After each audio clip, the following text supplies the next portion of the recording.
Well, hello everyone. How are we? How are we doing? How is everybody? Excuse me if I sound a little rough. I have been sick the last few days. Um, and it's only hmm, and it's only just recently gotten kind of shitty. Today was not fun because I worked today while I was sick, and I've been sick all day, but I didn't want to call out because I didn't want to be a dick. Hey Dragon, hello Warlock, hello David. David, what are you doing? Crack. What the fuck? It reminds me of that fucking Family Guy scene where he's like, Peter, what are you doing? Crack. What the fuck?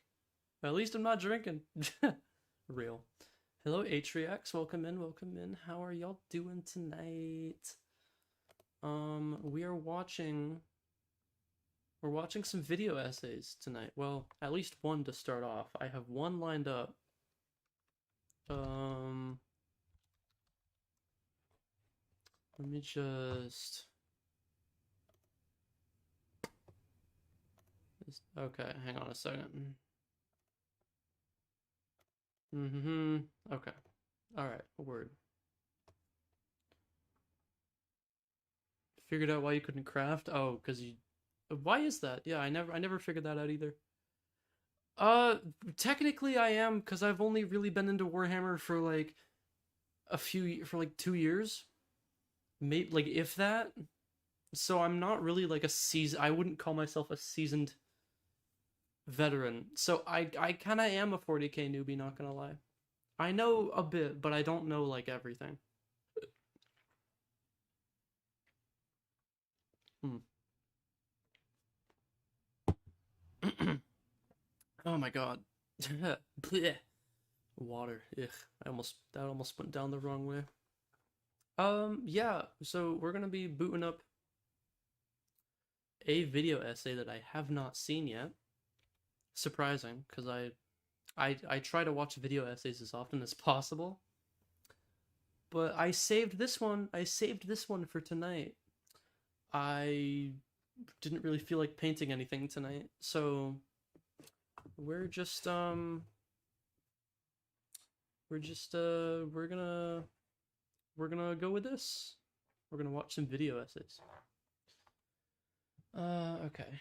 Let me explaining. Oh yeah, I haven't seen that one before. Well, I've seen it, but I haven't like actually watched it. Like I know of it, but I've never actually seen it. Let me go ahead and hang on. Okay. Let me get my... Can this go to YouTube, please? Can this go to... Is it on YouTube? Hello? Why did you open Audacity? Okay. Alright, that's lovely. That's lovely. Okay, here we are. Alright, chat. I'm gonna shut up for an hour and a half. And we're gonna watch this video together. Yay! I'm about to get schooled.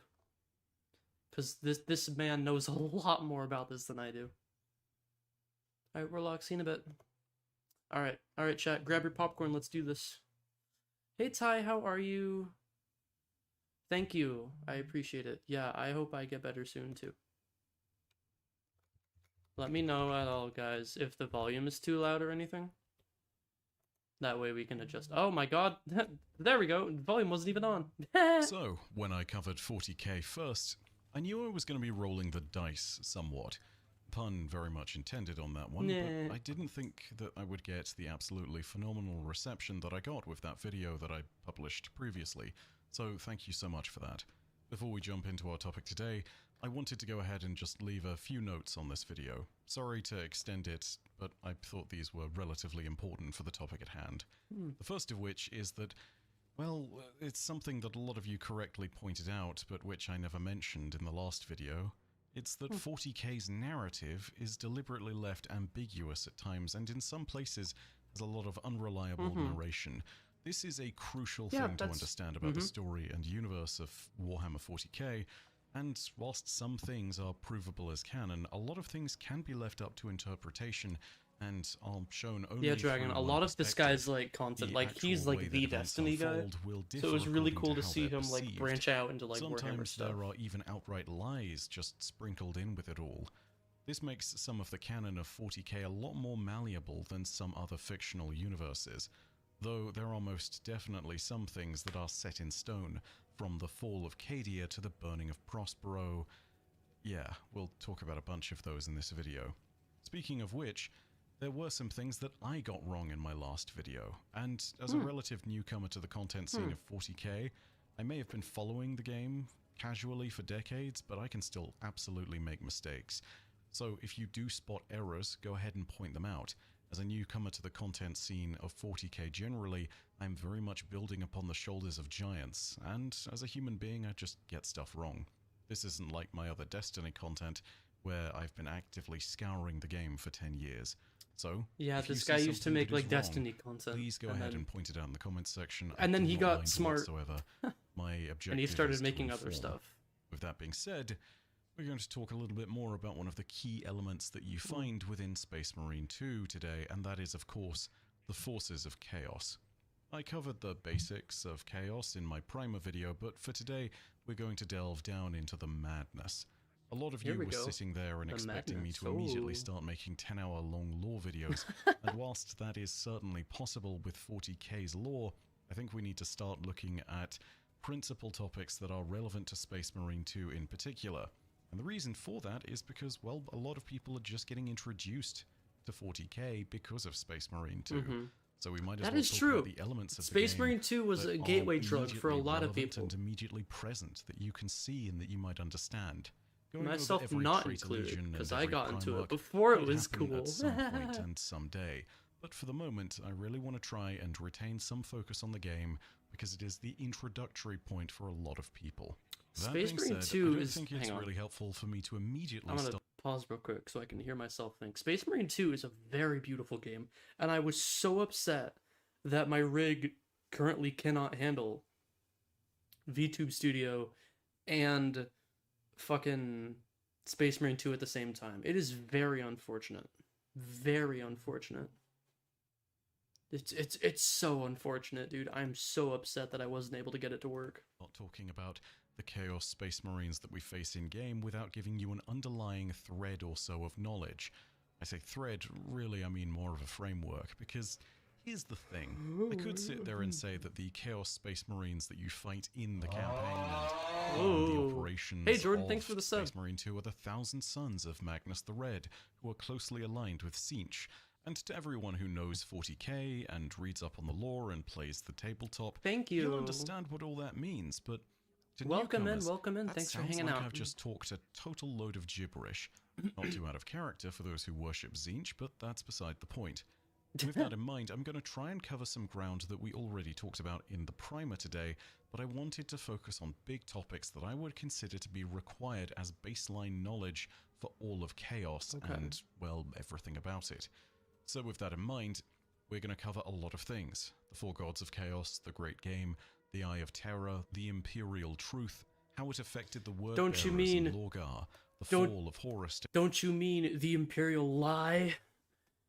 The Imperial Truth is the biggest lie ever told in this entire setting? Chaos, Anyways. thanks to Erebus, the Drop Site Massacre, Magnus's Folly, the Burning of Prospero, the defeat of Horus at the Siege of Terror, the aftermath of the Heresy, and then, at last, to finish the video, we'll talk about the 1,000 Sons. There will be a few other topics sprinkled in there, but even with that, veterans will know that there are so many details that I'm going to have to miss out for the sake of time, and that's already considering that this video is... Oh god, when I wrote the script of this, I thought I'd get away with 5, 6, 7, 8 pages. It's 22 pages long.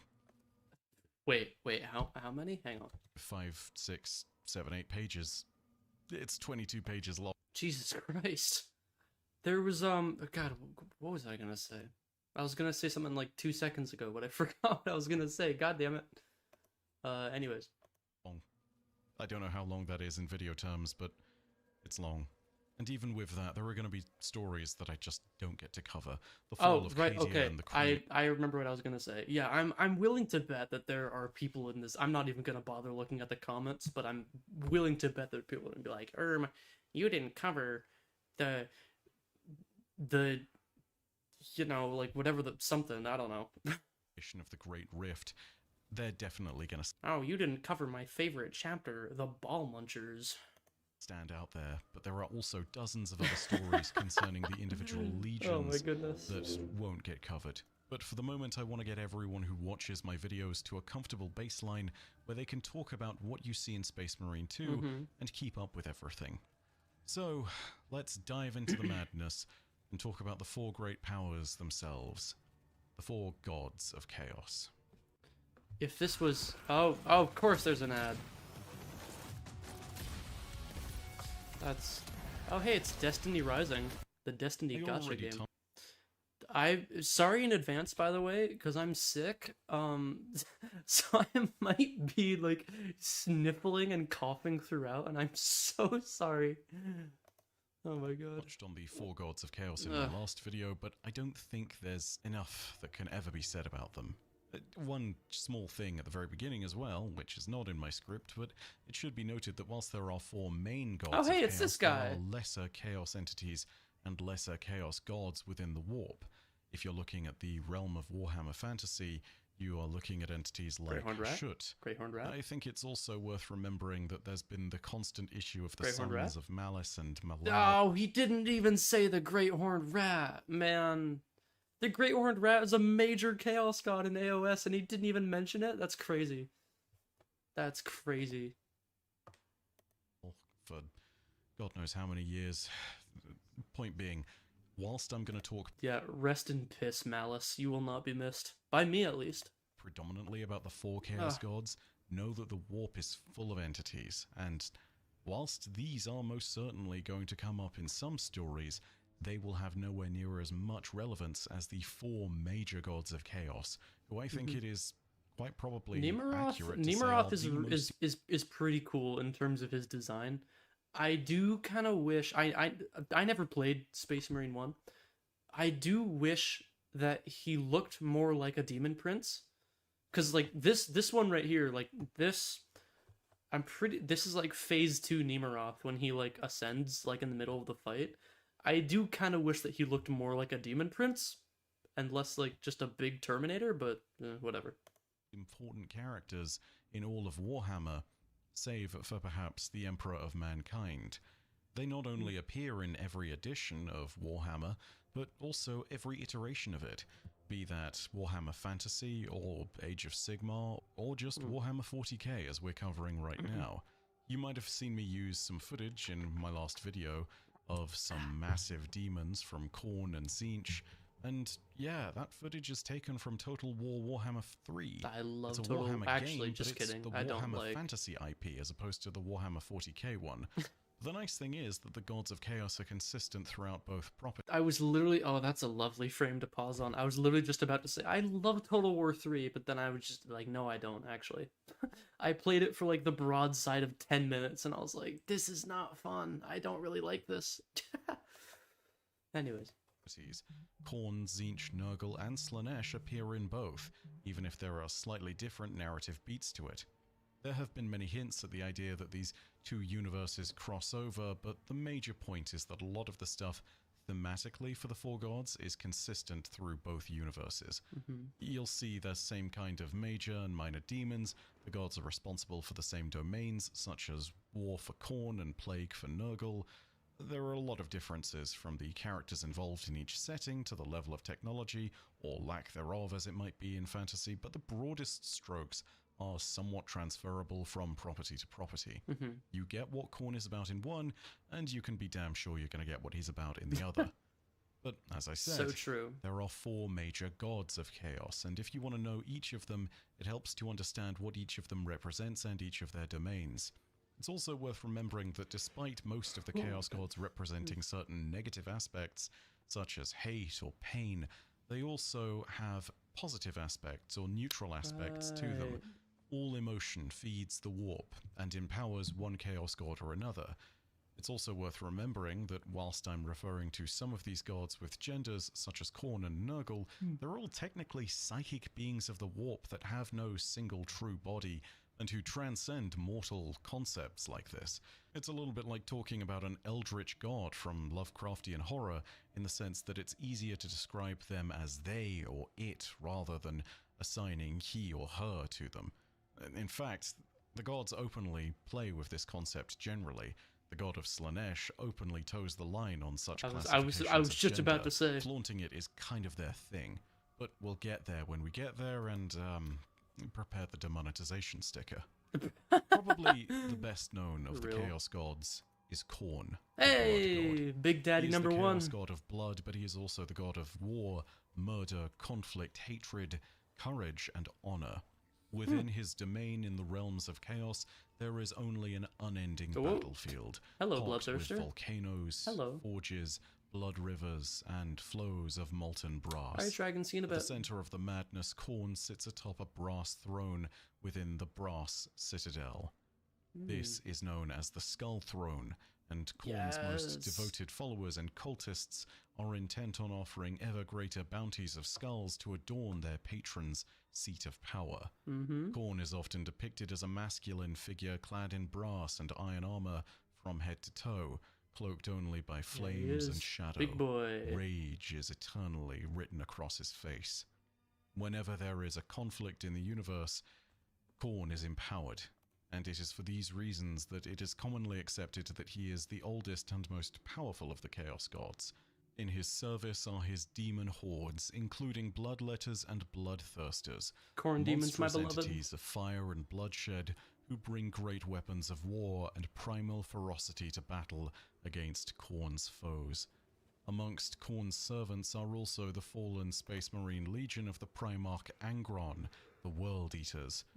Khorne's Big Daddy number 2 is 8, and often his legions are organized into different divisions of 8. 8 members of Khornate squadrons, 8 ranks of Bloodthirster, 8 cohorts in a full-strength Khornate legion. The followers of the Blood God are not careful in their acts of murder. They are brutal and direct, and if there is to be some ceremony amongst their ranks, it is unlikely to involve much more than carnage and slaughter, for those are some of the few currencies that might draw the Blood God's attention. War cries for those following Khorne can be as direct as blood for the Blood God, skulls for the Skull Throne, he said the thing. or as savage as maim, kill, burn. Maim, kill, burn. Whilst there are many things that... Excuse me, he said it wrong. It's kill, maim, burn. He said it wrong. Cardinal sin, chat. Boo! The god of hatred hates. There are few things Khorne hates more than sorcery and those who practice it. Khorne and his followers see sorcery as a mark of cowardice that brings dishonor and shows one to be unworthy. This brings him regularly into conflict with one of his rival gods. That god would be the Changer of Ways. Well, okay, that's a lovely advertisement. Tzeentch, the second god of chaos. Tzeentch is the chaos god of sorcery, magic, change, lies, destiny, ambition, and knowledge. Oh, what the fuck? Tzeentch's domain in the realms of chaos is known as the realm of the sorcerer, and it is a twisted place of madness and illusions. Tzeentch can be found at the heart of his realm. Lovely, that sounds just lovely. It isn't accurate to say that he can be found at all, seeing as he watches the universe from deep within the heart of his impossible fortress at the end of the ever-changing crystal labyrinth. Tzeentch's true figure is therefore something of a mystery, but depictions of him often feature some terrible otherworldly thing, with thousands of eyes helping him watch over the worlds. Tzeentch wears many guises, and perhaps this shouldn't be surprising given that he is also known as the perpetrator of... Homie's got a little something down there. You might want to get that checked out. Plots. The sacred number of the Changer of Ways is the number 9, and it can commonly be heard, both whispered and chanted by those who have felt the touch of the great conspirator or its agents. Tzeentch whispers to those that show ambition, and is a patron to those that engage in scheming of any nature. Such is the Changer's way, and such is the way of the demon hordes that bear Tzeentch's mark.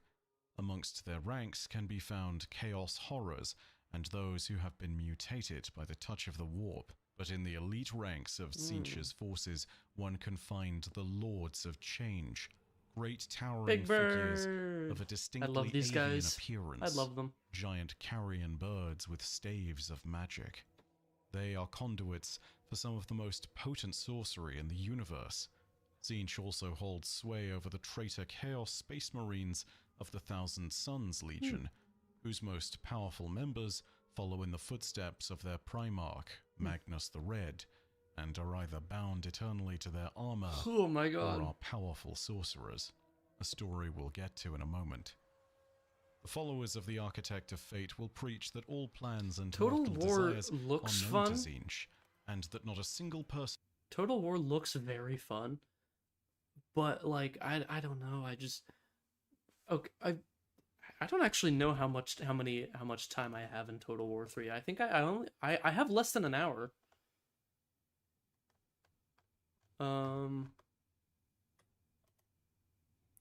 Let me actually look. What's updating? Okay, that's weird. All right. Total War. Where are you? Okay, I have 37 minutes in Total War 3, all right? 37 minutes in Total War 3. I don't even remember. I think I was just playing through like the generic campaign, but I was like, I don't even know what to do, man. I was like what? There's so many, like the mechanics were so weird, and I just really wasn't a fan of it. But someday I'll get back into it. But for now, I just like watching. can escape his many great plans that unfold across many millennia. Tzeentch's followers will also do as much as they can to interact with things that have psychic influence, given that the ability to use the power and magics of the warp is seen as a great display of one's faith in the Changer of Ways. Right. But even those who lack the skill to use magic can still be influenced by the Architect's power. Mutation is common amongst the rank of those that worship and serve Tzeentch. Tzeentch's true goals are ever shifting and incomprehensible to most. Even the greatest Lords of Change cannot comprehend the Architect's visions and schemes in their entirety. The only constant is the lack of a constant, the presence of instability, the aptitude for transformation, the mobility of ascension and dethroning, the presence and essence of change itself. Okay. But for every force trying to uproot the universe and alter it, there is another that is trying to let it sit and fester. And as Tzeentch stands for change, the rival chaos god Nurgle stands for stagnation. Nurgle, also known as the Plague Lord, Lord of Decay, or Grandfather Nurgle, is the chaos god we love of disease, Grandfather in this decay, house. despair, death, and rebirth. Nurgle's domain within the Chaos Realms is known as the Garden of Nurgle, and is as unsightly as the god of plague is that's himself. Lovely. That's a lovely Things that grow in the garden grow there. from death. For in Nurgle's domain, the everlasting intertwined cycle of life and death is paramount to all things. At the center of his garden, Nurgle sits, bloated and festering, but also contented.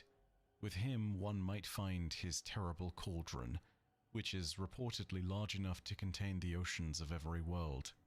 Such things are, of course, only possible within the warp itself, as is the horror that lies within its great confines. It is said that this great vessel is where the Lord of Decay brews his plagues. With but a single stir of his ladle, Nurgle can create terrible new diseases and spread them far and wide into the galaxy. Nurgle's sacred number is that of 7. Isn't it true that, like, canonically in Warhammer, like, every disease that ever existed was created by Nurgle? So, like the friggin', like, bubonic plague and, like, COVID-19 were created by Nurgle? and his followers are strange Am relative I to right? other demons Am I right of or am I chaos that wrong? one might find within the Chaos realms, and that's because they are uniquely cheerful. From the great unclean ones that usher in his madness to the tiny nurglings that surge in and out of their exposed innards, I love the forces nurglings. of Nurgle approach battle with a cheer and vigor that would seem surprising. They, like all demons, are a reflection of the passion and enthusiasm with which Nurgle goes about his own work. The traitor legion of the Death Guard and their Primarch Mortarion can also be found in his service, having been granted unholy resilience by the Lord of Plague. Okay. Nurgle supposedly arose out of the great plagues that haunted humanity in the second millennium, such as the Black Death. Oh. Appropriately so, So I was whenever right. one of I was Nurgle's right. Okay. virulent plagues takes hold, his power begins to multiply even more greatly than it did before. Huh. As death and decay arise, so too does despair, all of which feed the power of the Plague Father. But to those that in this moment of desperation embrace Nurgle, there is a chance of receiving his gifts. Even as your guts spill forth and your open wounds fester. I need to drink coffee more often. I'm sorry to pause again. I need to drink coffee more often because I yawn like crazy, dude. And flies pick at the rot. I'm always tired. Those that embrace That's my Nurgle secret, will chat. be I'm always granted tired. an unholy I'm an resilience. EP princess. And the even more alluring prize of a reprieve from the pain of his diseases. And when his attendants, all like their that's foes, ever do gonna happen. die, Nurgle's glory is born again from the new life that springs forth from their remains. Even the rot feeds the rot father. This is the nature of Nurgle's power, and it is why he is so opposed to Tzeentch, where the changer of ways sees Is mutation as a everyone means just to subvert the way. Is everyone just hate Tzeentch? Like what? Damn, Tzeentch has like 2 arch rivals. Of the universe, Nurgle represents the nature of the universe and the oldest system within it, the cycle of life and death, the way of stagnation. Oh my god, Where dude. one desires change, Holy the shit. other desires a constant in stagnation. In this sense, Nurgle is also a god who embodies nature in all its forms, even those that are unseen, unsightly, and undesired. As much as he represents the life that blooms within the garden, he represents the rot that gnaws at its roots, and the maggots that feast upon the flesh of the dead. One of the strangest notes about Nurgle is that he has taken a companion of sorts, a fellow god, but not of the Chaos Pantheon, of the Eldari Pantheon instead. Oh, Her I name think is I heard about Isha, this. and Yeah, she I is think the I heard about god of this. harvest, fertility, nature, life, healing, and growth. I think I heard and about is seen this as the a little divine while ago. mother of the Eldari. It is believed that Nurgle feeds all of his poxes to her so that he might test their virulence. Her ability to regrow God. and regenerate and recover allows her resilience that makes her unfortunately suited for this most Jesus twisted of roles Christ. as a companion. That's fucked But it up. is supposedly stated that she then whispers the cures to Nurgle's plague to those that might be inflicted by them. Nurgle's companionship to Isha is only seen as stranger because of the fact that he did not technically just kidnap her. In a strange way, it was also a rescue. And that is because otherwise she would have been devoured by the 4th god of chaos, Slaanesh. The pronunciation of the last god of chaos's name, be it Slaanesh or Slaanesh, varies, but undoubtedly there is one fact that does not. This is the chaos god that forces fear out of the Eldari in particular. They are known as the Dark Prince, the Lord of Excess, she who thirsts, the god of pain, pleasure. And there's an army ad. Lovely. Excess, passion, perfection, and hedonism. Slaanesh is the youngest of the Chaos Gods by our time, and was born in the great folly of the Eldari. But as far as the warp is concerned, it morphs and changes time and perception. So, perhaps, as far as the warp knows, Oh my god. Slaanesh has always been there. But it was still the Eldari who created this monstrosity, though not deliberately. Through their late empire's overwhelming culture of decadence and depravity, Slaanesh arose, and their birth brought about the creation of a seething wound in both our reality and the Immaterium. It is known today as the Eye of Terror. Slaanesh's domain within the realms of chaos, also known as the realm of the Dark Prince, is strange and is almost as twisting as Tzeentch's, and yet also is strangely straightforward. For whilst it is a labyrinth, it is not one that forces those who traverse it to get lost within its many corners. Instead, it is one that simply tempts them to walk from the straightforward path as often as they can. And this is purely based on the different circles that one must navigate to enter the Palace of Slaanesh at the center of the Dark Prince's realm. To reach it, you must navigate the circles of seduction and stand fast in the face of all possible temptations, from gluttony to lust, from glory to sloth. Should one reach the fabled grounds of the Palace of Pleasure, one might realize that it lies undefended. For when one sees Slaanesh and realizes that they stare upon a perfect being, they are invariably lost to the Dark Prince. Slaanesh is often depicted with a somewhat androgynous form, with both male and female anatomy. Yes, the image that everyone loves. Know that their true form is whatever the being beholding them might desire in that moment.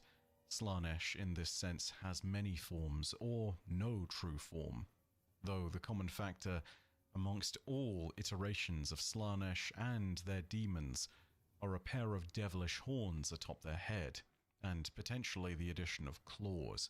The Dark Prince is empowered by big ol' excess in all fucking things crab and pinchers in all sensations. on like the demonettes and Those shit. that unknowingly invoke Slaanesh's favor might be rich imperial governors with more wealth than they could spend, or those who have an excessively gluttonous or exotic set of tastes. The excess that Slaanesh is most commonly associated with is that of the demonetized kind of excess, which, I mean, yeah, you can look that up on a different kind of website.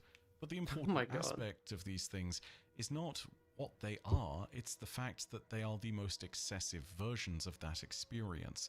This extends to everything, not just your more adult encounters, but everything from food to glory, to poetry, to beauty, to pain, to pleasure. To adequately demonstrate this difference, one needs to understand how you worship Slaanesh.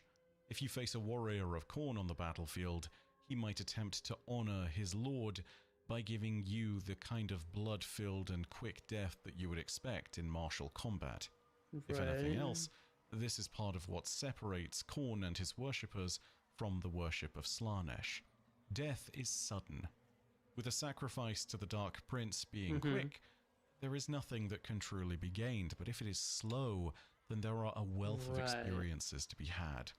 Whilst a quick and bloody certain death awaits those who are sacrificed to Khorne, there is perhaps a worse fate for those sacrificed to Slaanesh, as slow and gruesome, torturous experiences likely await you. This is the basis of their direct opposition to Khorne, the Blood God. For the Blood God wishes death to all the little things, nurglings and rolling for around excess there. in That's so nothing but funny. hatred, skulls, and blood. The Dark Prince would instead run a gamut of all existence and entice all those within it to drink to their heart's content and to fulfill their most twisted wishes. Tribute does not flow from a quick and brutal murder like it does from a slow and agonizing torture made up of 1,000 different sensations. In service to the Lord of Excess, one will find many demons who will take on the twisted perfection of their prince, such as demonettes and the most exalted of the Dark Prince's servants, the Keepers of Secrets. Most of these beings are also androgynous in their appearance, being once again split down the middle between male and female. The traitor legion of the Emperor's children and their Primarch Fulgrim also count themselves amongst the servants of the perfect prince. Slaanesh is feared by the Eldari that brought about her creation above all others. Known to them as She That Thirsts, Slaanesh hungers for the souls of the beings that created her and will stop at nothing to devour them, unless they are protected by the provisions of a spirit stone, or perhaps with gruesome torture all unto itself. Eldari souls will almost immediately be consumed upon their death. Such is the voracious appetite of the Dark Prince. Avoiding death is therefore something that most Eldari will attempt to do with any circumstance. They realize that there is a far more yeah, terrible I think that's a reality waiting reasonable. for I them think that's should a they reasonable. fall I and think that's not a have reasonable the proper fear. provisions in place. Normally, all four gods of chaos find themselves in opposition to each other, and certainly in this respect, they are each other's greatest rivals. Tzeentch and Nurgle will do battle, just as Slaanesh and Khorne will. This constitutes an unending conflict within the realms of chaos and the warp, a conflict that has been known as the Great Game. Within the warp, power is ever shifting, and the four gods of chaos are forever warring amongst themselves. Out in the Immaterium, whole armies of warp entities clash on a regular basis, as do the servants of the dark gods. This great conflict between the four gods has been going on since their inception, and is known as the Great Game. Each of the gods is empowered by the actions I'm gonna try and of mute every myself. sentient being in the I'm gonna try and mute myself every time I feel like a cough coming on, because you guys do not need to hear me cough every 2 seconds. galaxy, and each of the gods therefore sees their powers wax and wane according to the events of real space. Most of the time, the Great Game is all that the ruinous powers will concern themselves with. It is rare for anything to become pressing enough to be of a concern to them outside of their own domains. Yeah. But occasionally there can be such a moment. When there is a threat to the Chaos Gods or the supremacy of chaos as a whole, the gods can momentarily put aside the Great Game and intervene. Moments like when the Emperor's Primarch children were scattered in their infancy are attributed to this idea of the four gods of chaos uniting momentarily. Sometimes, even this is not enough, and the Chaos Gods will nominate a single profane champion. The greatest was the Imperium's War Master, Horus Lupercal, Primarch of the Space Marine Legion that were known as the Lunar Wolves, who would one day come to be known as the Black Legion. Such a champion is known as a Lord of Chaos Undivided, and will see forces of all four Chaos Gods join their ranks as they move to accomplish their great objectives. That's a ugly mug. In the modern times of the 42nd millennium, the ruling champion of Chaos Undivided is one of Horus's direct successors, Abaddon the Despoiler, the inheritor of Horus's legacy, who has embarked on not one but 13 Black Crusades, the last of which shattered the world of Cadia, the Imperium's greatest fortress world that held chaos at bay. The fact that Homie took 13 of these crusades, quote unquote, to actually do anything of significance is hilarious. I've heard people call this guy Thalbadon a lot because he kind of just, oh my god, because he kind of just like sucks at like everything. Except for apparently destroying Cadia. Apparently that was a big thing. But yeah, no, and then over in AOS you have Archaon, who I do know a little bit about, but not much. Who's like he's like Abaddon but actually cool, and he actually gets stuff done, which is pretty cool. I don't know. Anyways. Such is the power of the Chaos Gods when they provide their power to a single unholy champion. Their will and determination can drive their servants to commit unspeakable acts that defy sanity and the very fabric of the universe itself. And what better place to see such madness on display than in the region of space where one might find that fortress world of Cadia. What you looking at, babe? Cars on cars.com. What's wrong with this one? I just got promoted, so I'm looking for something. The region known as the Eye of Terror. Yo. Something should be made clear from the very beginning. Do not mistake the Eye of Terror with the Eye of Terror. The Eye of Terror doesn't necessarily exist. The Eye of Terror does, though. The Eye of Terror is a region of space. Is it going to be talking like that the whole time? Populated by the Eldari before their fall from that is so annoying to me. I don't know why. When their overwhelming culture of decadence and debauchery had begun to boil over, and when the excess was too great, they brought about the birth of Slaanesh. This cataclysm was so terrible in its scope that it shook both the warp and the materium to their foundations and ripped a tear between the two. The warp began to Lovely. then bleed out into the material plane around this area. Massive warp storms formed, and the Eye of Terror was born. As such, within the region of space surrounding the Eye of Terror, the forces of chaos would easily find purchase, and those worlds that fell under their sway would be known as demon worlds. Oh. After the Horus Heresy, and hi, after the Abaddon. defeat of the War Master, the traitor legions fled from Terra, and they made their way to the galactic northwest, where they would be chased all the way back to the Eye of Terror by the Loyalists. As a result, this part of space contains some of the greatest concentrations of Chaos Space Marine legions and traitor guardsmen in the entire galaxy. There are, however, further inhabitants of this sector of space, though none are as troubled as the Eldari. Despite the world's proximity to the warp and the Eldari's most feared enemy of Slaanesh, they need to maintain a presence within the Eye of Terror, as it contains the Crone worlds, many of which are now demon worlds. Oh, These are lovely. the remnants of their now destroyed Rev. empire. New spirit stones that are used to guard against the Chaos God of Excess can only be discovered on these old Crone worlds, alongside countless other valuable technologies from the days of the old Eldari Empire. What's even more unfortunate is that many of these worlds are not merely classified as demon worlds for their proximity to the Eye of Terror. Many of them have been infectiously invaded by chaos forces of all stripes, and so the Eldari's task here is bitter and difficult. However, there are hints that the Eye of Terror might actually have existed for far longer than many suspect. The Necron's Blackstone pylon fields of Cadia and the other worlds in proximity to the Eye of Terror provide us a hint to this possibility, as it appears they were created long ago during the times of the ancient Oh my Necrons in order to contain the Eye of Terror. Oh yeah, Had I remember Abaddon hearing not about chosen this. to smash a Blackstone fortress into Cadia, then they may well have done just this.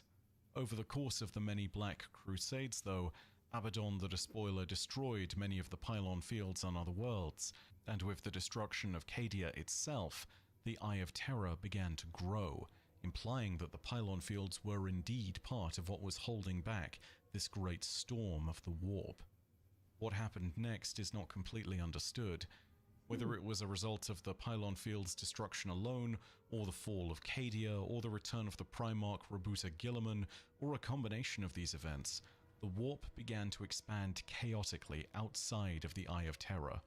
From the galactic northwest, where one finds the Eye of Terror, to the furthest reaches of the eastern fringe, a series of warp storms began to appear and expand. Now, warp storms are known to periodically crop up from the Immaterium, but these storms rose with unusual speed, and their combined effect was unlike anything that had been seen before in all of galactic history. The warp storms began to overlap, and eventually, a line was formed, bisecting the whole of the galaxy. Warp storms separating one side of it from the other. Thus, at the dawn of the 42nd millennium, the Cicatrix Maledictum appeared. The Great Rift was born, and cut the galaxy in two. The Imperium of Man, which spanned all of the galaxy, was thrown into utter turmoil when this occurred. On the side of the Great Rift where Terra was located, the Astronomicon's light still shone, but in the night sky, the Great Rift could be seen, like a scar across all of space.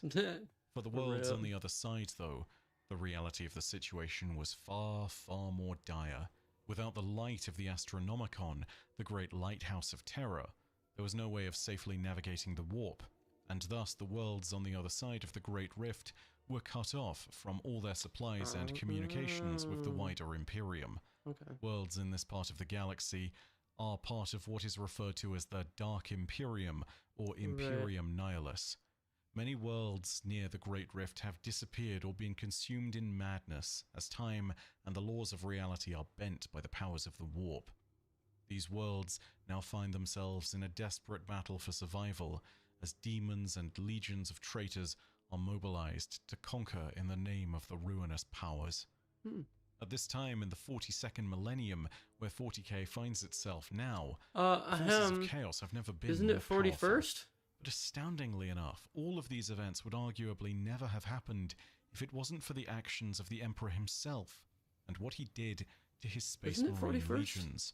To understand why mankind's greatest savior also created the conditions for its most terrible downfall, you need to understand the nature of the Emperor's imperial truth, the lie contained within it, and how it led to the Horus heresy. So we should begin with the imperial truth then. And it's at this point that you need to understand a little bit about the Emperor, what it's like in the Imperium now, and what it used to be like before the days of the Horus heresy. I think the best example of this can be found simply by referencing a simple phrase that's bandied about all over the Imperium, and that's the God Emperor of mankind. You see, back in the days before the heresy and the rise of the ecclesiarchy, even saying such a thing would have been seen as an affront to the Emperor's vision and would have led to serious consequences. But in the years after the heresy, as the Because wasn't his whole thing like, if you worship me, then you're a heretic? Because the imperial truth is that gods don't exist. So, if you worship a god, then you're a heretic. Right? Am I right? I think I'm right. idea of the Emperor's divinity was accepted, I think he's gonna say that right here. It would be seen as a grand Yeah. heresy to not call okay. the Emperor a god, something that would mean you would be burned at the stake. So what exactly happened?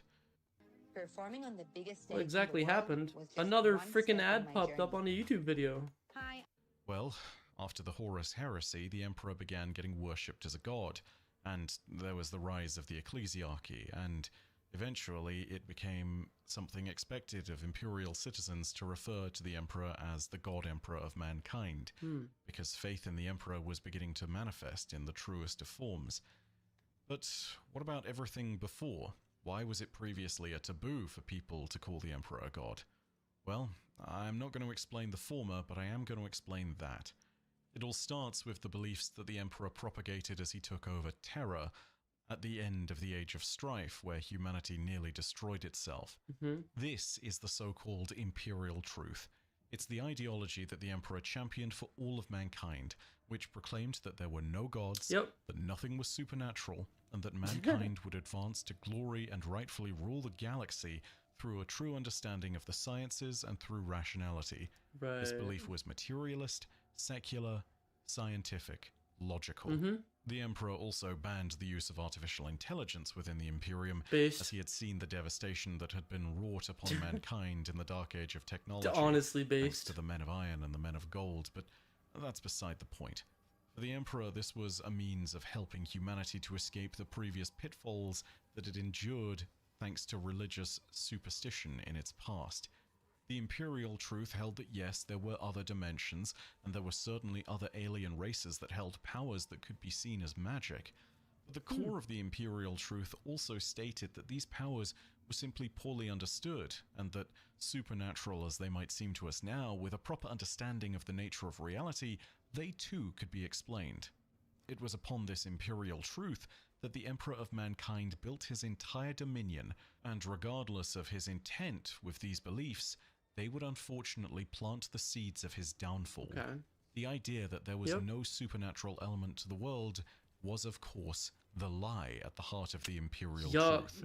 The warp was not only supernatural, but more importantly, it was malicious and hungry for the blood of mankind. At first, one might be puzzled, because you can sit there and wonder how the imperial truth being enforced led to the rise of chaos within the Imperium. After all, an ignorance of the warp's true nature is sort of a shield against it, right? You can empower the gods of chaos by worshipping them, so establishing an empire without gods is an empire that supposedly doesn't have supplicants feeding chaos. And that's true, but the problem, of course, is that you don't just feed the gods of chaos by worshipping them, and worshipping the gods of chaos does not merely happen by opening a prayer book and chanting blood for the blood god, skulls for the skull throne. It happens through actions and deeds. You see, the gods of chaos are not just empowered by direct worship in that sense. Whenever someone commits an act that venerates them, they draw power from it. Whenever someone commits murder, they don't have to draw the mark of Khorne in blood for the act itself to have empowered Khorne. The gods of chaos arose without direct worshippers, and they might be empowered by cults who worship them, but they don't exactly need them explicitly to survive or even thrive. Imperial truth or not, the gods of chaos were still going to be around no matter what happened. And that's also not considering that the gods of chaos were also trying to actively influence people within the Imperium. And in this endeavor, they would end up being wildly successful. Such was the case with the Word Bearers. Yo, It the sometimes OGs, takes only a the single OG Chaos spark Marines. to light a fire. I love the Word If the Bearers. Horus Heresy was the fire that would engulf the Imperium and leave it in smouldering ruin, then the pyre upon which that fire began was not the wounding of the Emperor, or the dropside massacre of the Istvan system, or even the initial corruption of Horus Lupercal.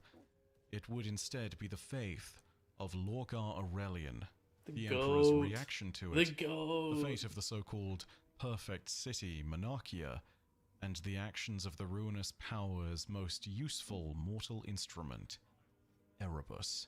Okay, For well, his part, fuck Erebus, Lorgar but Aurelian, I love Lorgar. Primarch of the 17th Legion, was a man of great charisma. His ability as a great orator and his upbringing in the service of an exiled priest would make him the archetypal preacher or prophet. This was also accompanied by visions in his dreams of a man clad in bronze armor with a sword of fire and a towering one-eyed figure at his side. Lorgar believed that these visions portrayed the essence of a god and another of his disciples. Preaching about these figures and how they might soon arrive was enough to start a holy war upon the world of Colchis, which Lorgar won with his superior abilities as a Primarch. Then, as if validating his dreams as faithful prophecy, 1 year later the figures from his visions arrived. The people that disembarked from space were immediately known to Lorgar. The man clad in bronze was the Emperor, his father. The man in the blue robe was his brother and fellow Primarch, Magnus the Red, who had arrived with his legion, the Thousand Sons. All of Colchis celebrated their reunification, but the Emperor was greatly displeased by the manner of these celebrations. Lorgar had known a life of faith and was wholly incompatible with the secular nature of the Imperial truth. Lorgar was united with his Space Marine Legion, which he renamed to the Word Bearers. He was expected to command them to immediately join the Crusade in its quest to reunite the Imperium. As Lorgar did join the Crusade, he elevated those within the priesthood of Colchis to relevant roles within the Wordbearers Legion. This included one Erebus, who would eventually be elevated to the position of First Chaplain. The secret of Erebus was that from his birth and before he took on the name of Erebus, he was being whispered to by the ruinous powers. In fact, the entire religious system of Colchis was an aspect of chaos worship. With a modicum of maneuvering and scheming, Erebus positioned himself to become one of the most loyal acolytes in Lorgar's service, long before he was picked up by the Imperium. Eventually, this led to his ascension into a Space Marine.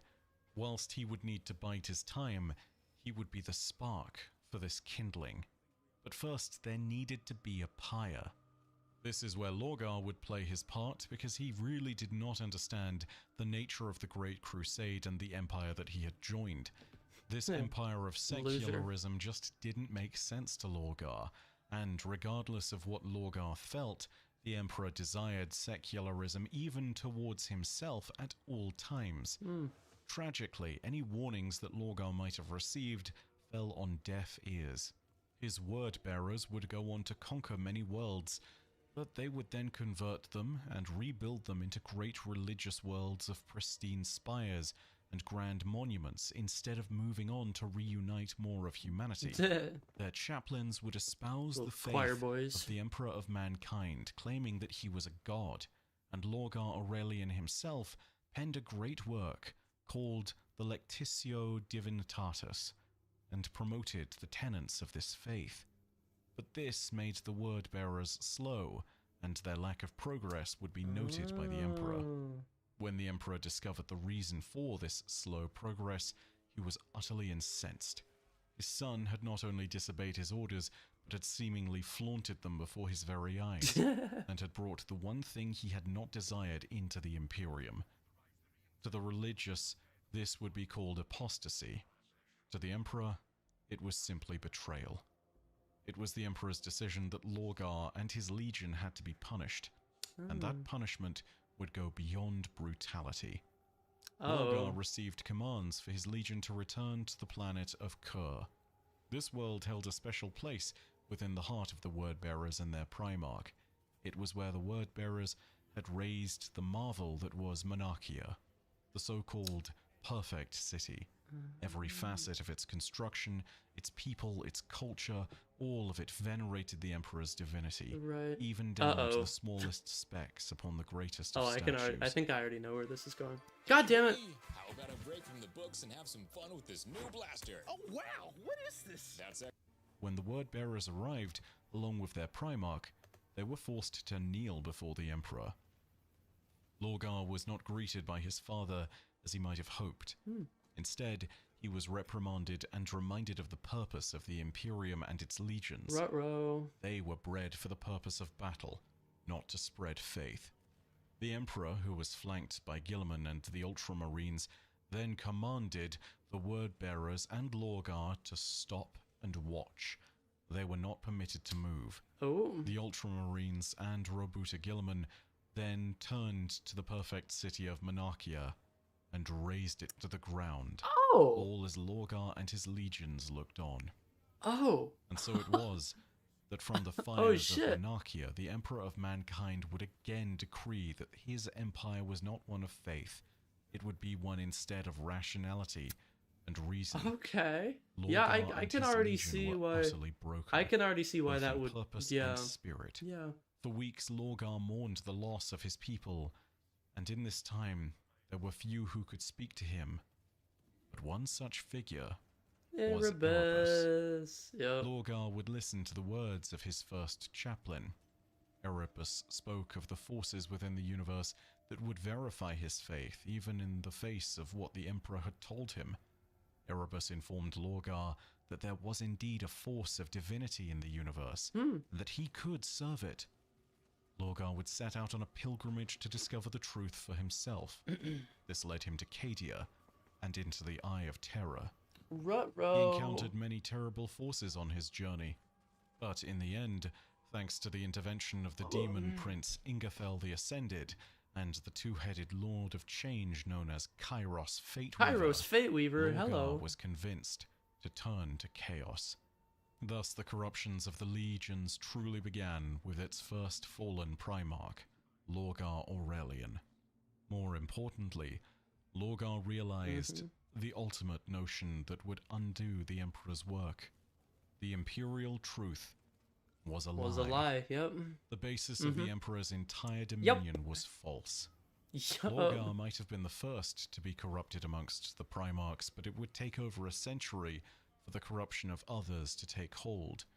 Erebus's work with Lorgar was mostly complete, but he would subsequently be dispatched by the Primarch to ensure that others would see this primordial truth. And Erebus chose his next target well. He chose the greatest of the Emperor's servants, the first son the Emperor ever recovered, the War Master of the Great Crusade. He chose Horus. I love that Horus Heresy cinematic. It's so cool, dude. Horus was a giant amongst the Primarchs. Yeet. His lunar wolves were always on the forefront of the crusade. His sword was one that delivered the Emperor's wrath the most often, and his command of the Great Crusade was made complete after the Emperor named him as War Master officially. He was the Emperor's greatest weapon, and he would also become Erebus's greatest prize. His plan began with a strengthening of ties. He placed himself amongst Horus's lunar wolves and made sure that he infiltrated the trusted company of the Primarch's inner circle. And from here, as he had done before, Erebus would bide his time until an opportunity for corruption amongst the numbers of the lunar wolves began to show itself. It showed itself when an offshoot of humanity known as the Interrex was discovered.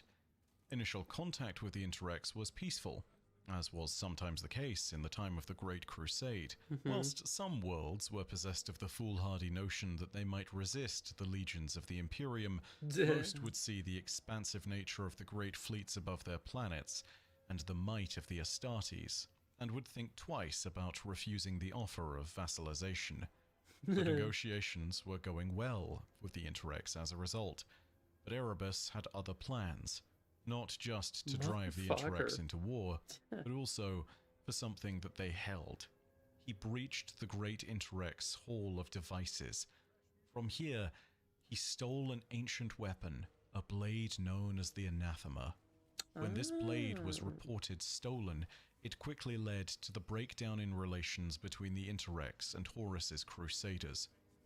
An entirely avoidable conflict broke out, and Horus was forced to crush the Interrex into submission. For the time being, he greatly regretted it, but ultimately, none of this mattered to Erebus.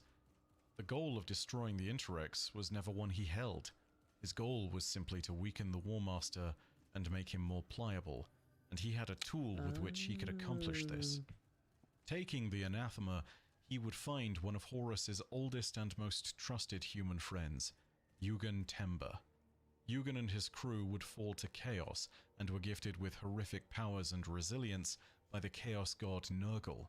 Erebus would then ensure that Temba was armed with the Anathema blade. When Horus returned to find his old friend Temba, he instead had to face his corrupted and twisted form in battle.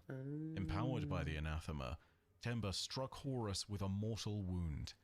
The four captains of the Mournival, the closest confidants and advisors of Horus within his own legion, realized that the wound was beyond their ability to heal.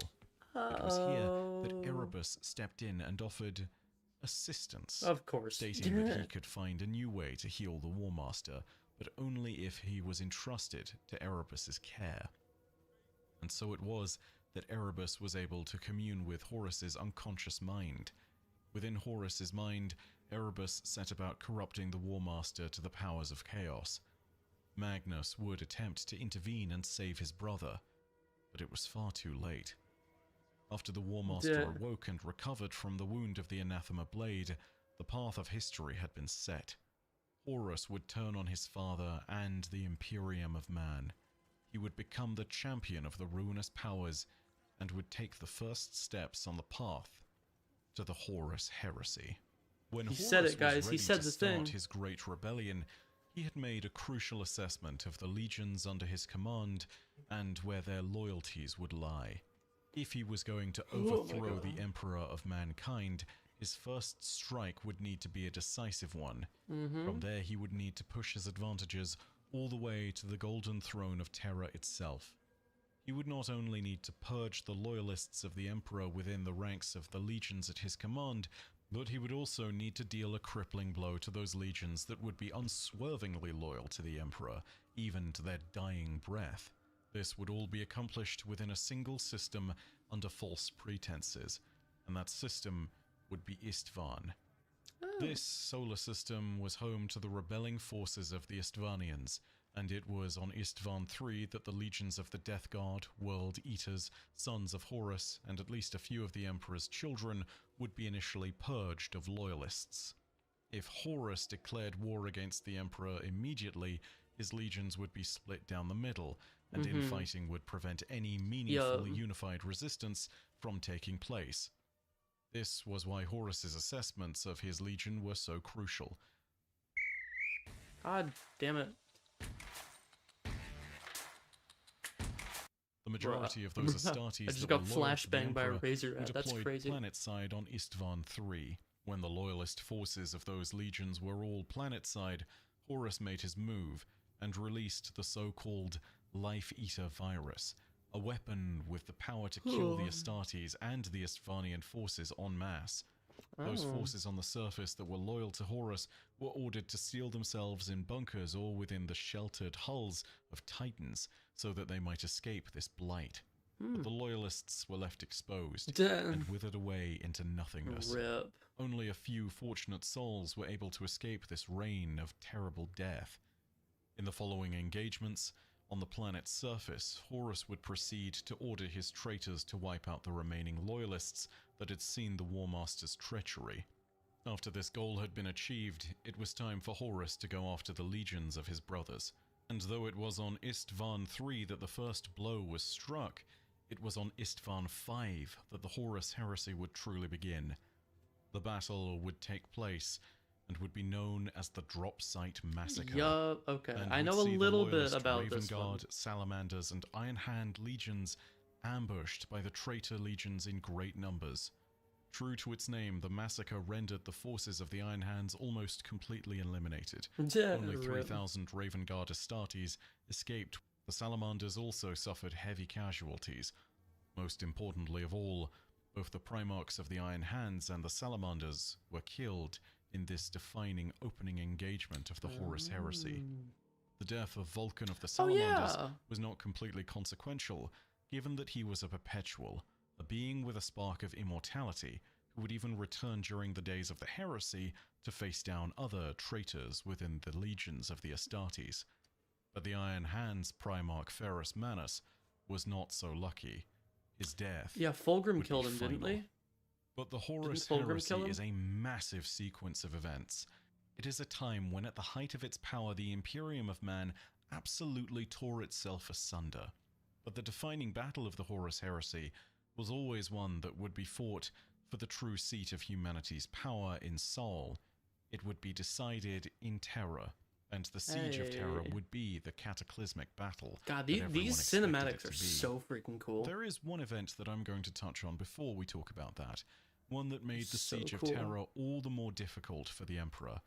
An event that was set in motion with the best of intentions, as are all things that pave the road to hell. Uh-oh. It's here that we need to pivot to talk about the plot that more closely relates to Chaos in Space Marine 2, one that leads to part of why we fight the Thousand Suns Legion.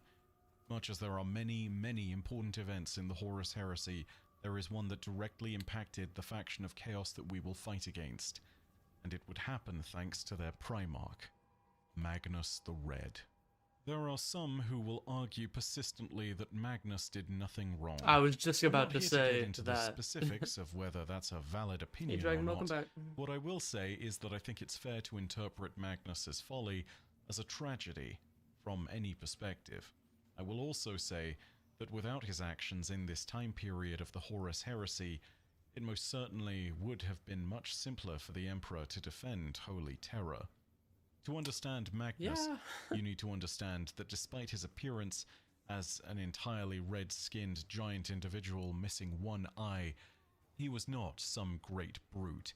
He was instead the most powerful He was a psyker nerd. amongst all the Primarchs and one of the most intelligent within their ranks. He was a nerd. However, there was a point in the Great Crusades where various situations were causing psychic powers to become a point of contention, not least of which was the tension between Magnus and his more martially minded brothers. After the Emperor held a great debate on the matter of psychic powers on the planet of Nicaea at a council, he decreed that there would be restrictions on those who could use psychic powers within the Imperium. Only the navigators, who were responsible for warp travel on Imperial vessels, and astropaths, who were responsible for long-range warp communication, were allowed to use their powers. Needless to say, Magnus was less than pleased with that ruling. Yeah. That he was a loyal son at the time, and maybe he didn't respect the Emperor's wishes, but he would continue to carry them out, disbanding the Psykers within his legion like every other Primarch would. Aww. However, for Magnus and the Thousand Suns in particular, this was truly painful, as Gonna- his 'cause legion most- were highly attuned to the Yeah. energies of the warp, Yeah. and this left them with many more Psykers in their ranks. This weakened Magnus's legion, of course, and weakened Magnus. He couldn't use his great psychic might. But then came the heresy, and the Hey, most Joe, dire what's of up? moments. Thanks for stopping by. As I said before, Magnus would attempt to stop Horus from falling to chaos when Erebus entered his mind. Magnus appeared just as a kept it vision private? within That's Horus's mind funny. alongside Erebus, arguing as the better angel, trying to prevent him from falling to corruption. Alas, it was all in vain. Yeah. Having realized before Rope. anyone else that there was a terrible betrayal about to befall the Imperium, Magnus knew that he had to warn the Emperor. But unfortunately for Magnus, the I machinations think of the I think Chaos I've heard Gods were about this. already I think I've heard starting to about take this hold. specific event From that his he's about to location talk at about. the time on the planet of Prospero, the recruiting world Yeah, and right? home Fuck of the Erebus. Thousand Suns Legion, there were a massive series of warp storms. This prevented Magnus from either traveling to Terra or making an astropathic communication to the Emperor. Magnus, at this point, made a desperate decision. He used an astral projection spell to reach the Emperor in rebellion against all the accords that he had attempted to put forth, and the banning of psychic power. As his astral projection form was set alight, he found himself navigating the warp and trying to find his father, trying to find Terra. It was at this moment that he found a part of what looked like the Eldari webway. Magnus knew that the webway of the Eldari was a faster and safer and more reliable means of travel than the warp, and so he rushed towards it. Oh god. Little did he know that this was not a section of the Eldari webway. Instead, it had been constructed by human hands.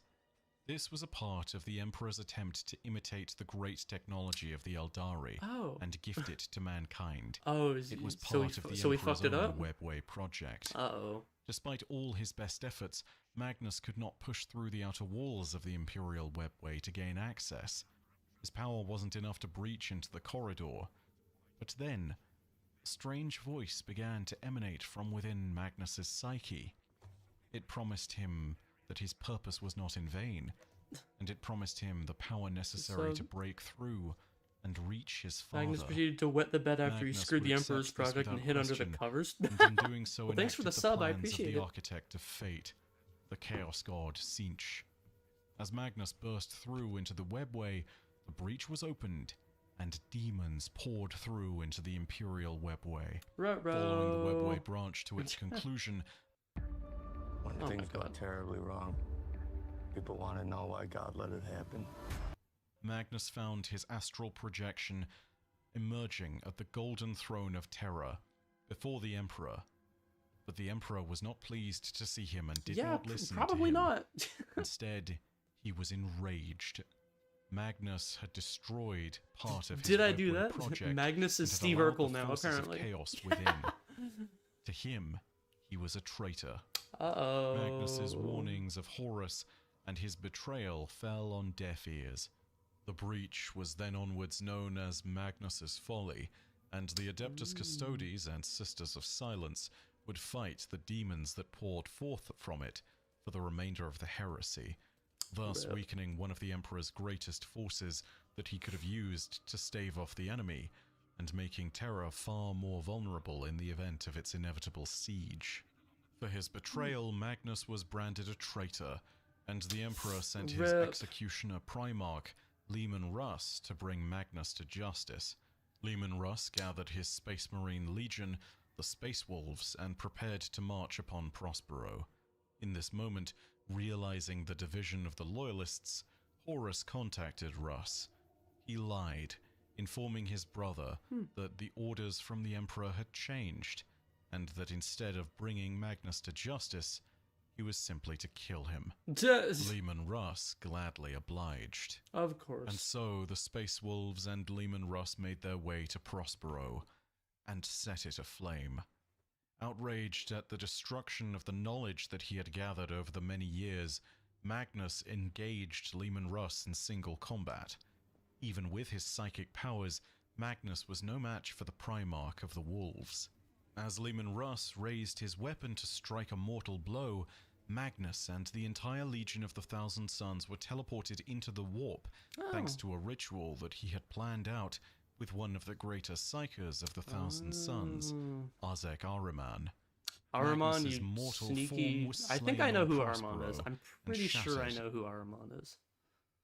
Big E wanted Magnus arrested, but as the guy says, Horus lied to Russ, but in the novel, Russ did do everything he could to try and contact. Oh, okay. Yeah, that was pretty fucked up, but Into shards. what in this universe They would isn't, right? reform in time, save for one that represented his good nature and humanity. Sweats nervously and looks at Demon Kilaba.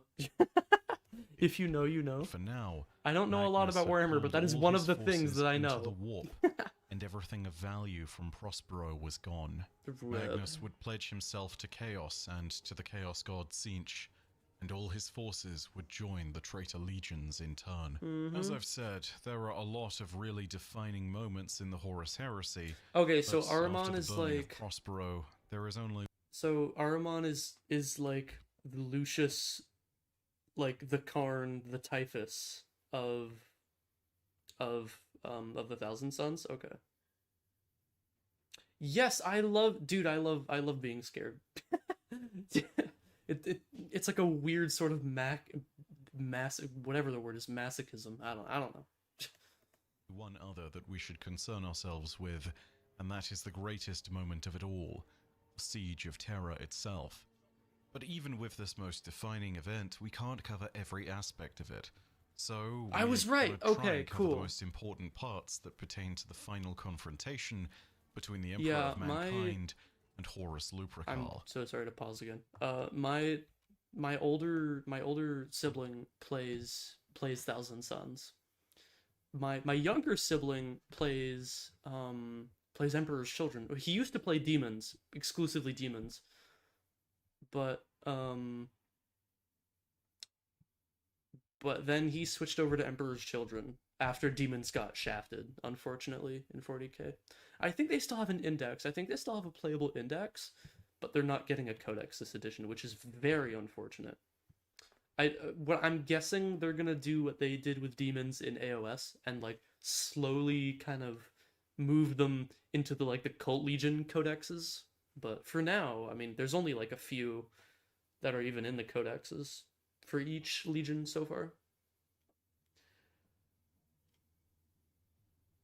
Yeah, demons getting shafted does suck. I do miss being able to see like all four legions getting, like all four gods getting all mashed together and shit.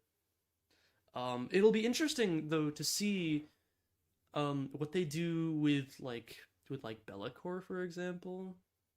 Who, I don't know, for those of you who are eagle-eyed, you will notice that part of the inspiration for this model was indeed Be'lakor. I really hope that they don't shaft him from 40k and move him to Legends, because I'm really banking on using him. I have him on my shelf right now. I'm looking at him right now. It's a beautiful model, and I really want to be able to use him in 40k. Currently, he's only usable in the Chaos Demons Index. So I really hope that for next edition, they put him in the Chaos Marine, the Undivided Codex. I think that would be awesome. I would love. I really want to try out. There is a Chaos Demons new detachment that came out recently. It's the Shadow Legion one, and I really want to try that one out. Because that one does combine Chaos Marines and Chaos Demons in a very usable way.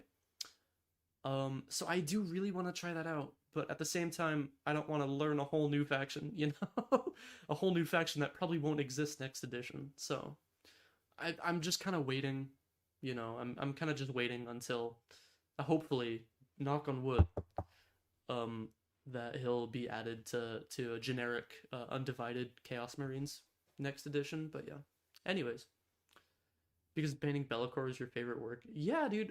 If you want to, if you wanna, go ahead and send pictures of it in the Discord. There is a Discord command. You should just be able to do !Discord in chat, and it'll pull up the Discord. And feel free to hop in, send pictures of what you got. I would love to see them, dude. I would love to see them.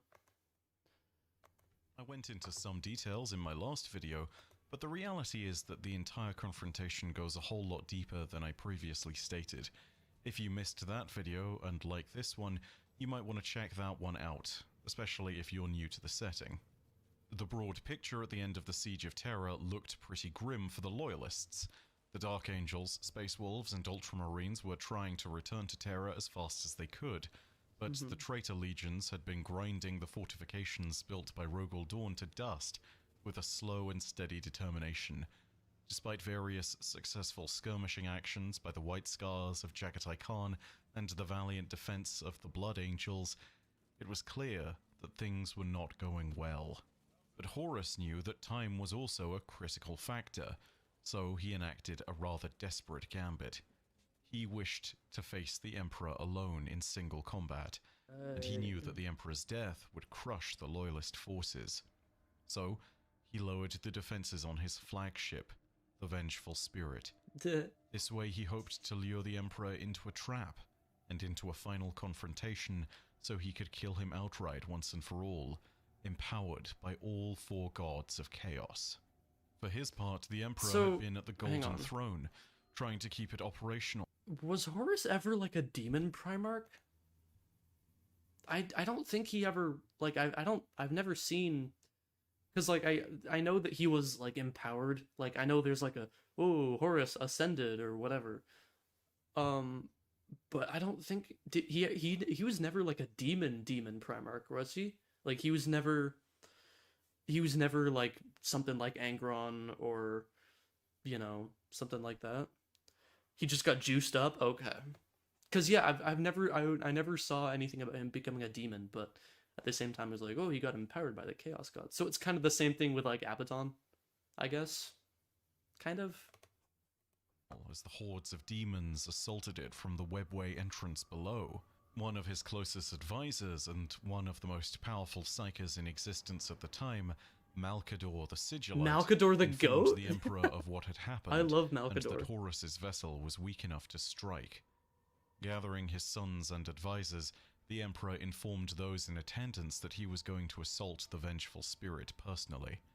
Initially, the Primarch Sanguinius of the Blood Angels was to man the forces of Terra in the Emperor's stead, but when Sanguinius eloquently protested, the Emperor changed his mind. And so it was that the Emperor of Mankind, along with the Primarchs Sanguinius and Rogel Dawn, and an assortment of other heroes of humanity, would teleport aboard the Vengeful Spirit. And then throw an ad in your face because they're evil. Ready to Bruh. beautify your slime? Or texture, or boost. Why are these ads so long? Oh my god. Squishy, so fine. This is like psychedelic shit. I don't Gooey, need to be each sold watching separately. this. Bruh. Rena, Melanie, what the hell is going on? We're here because we care. Cool. Aided by the Anyways. forces of Valdor and the Emperor's companions, the elite amongst the forces of the Imperial Adeptus Custodes, as well as the remaining forces of the Adeptus Custodes en masse, the Sanguinary Guard and the Blood Angels First Company, and the Imperial Fists elite legions of Terminator Herskals. The military action would be known as That's a Operation word. Anabasis. What did he say? What did he say? What was the Terminator? What? Angels First Company and the Imperial Fists elite legions of Terminator Herskals. The military action I'll pretend would I be know known what as that was. Operation Anabasis, and would change the Imperium forever. But for the Emperor to leave, what one do someone I would need hate to the take his most? place on the gold. Probably, if I want to be honest, Erebus, because he killed Argoltal, and that's the only reason.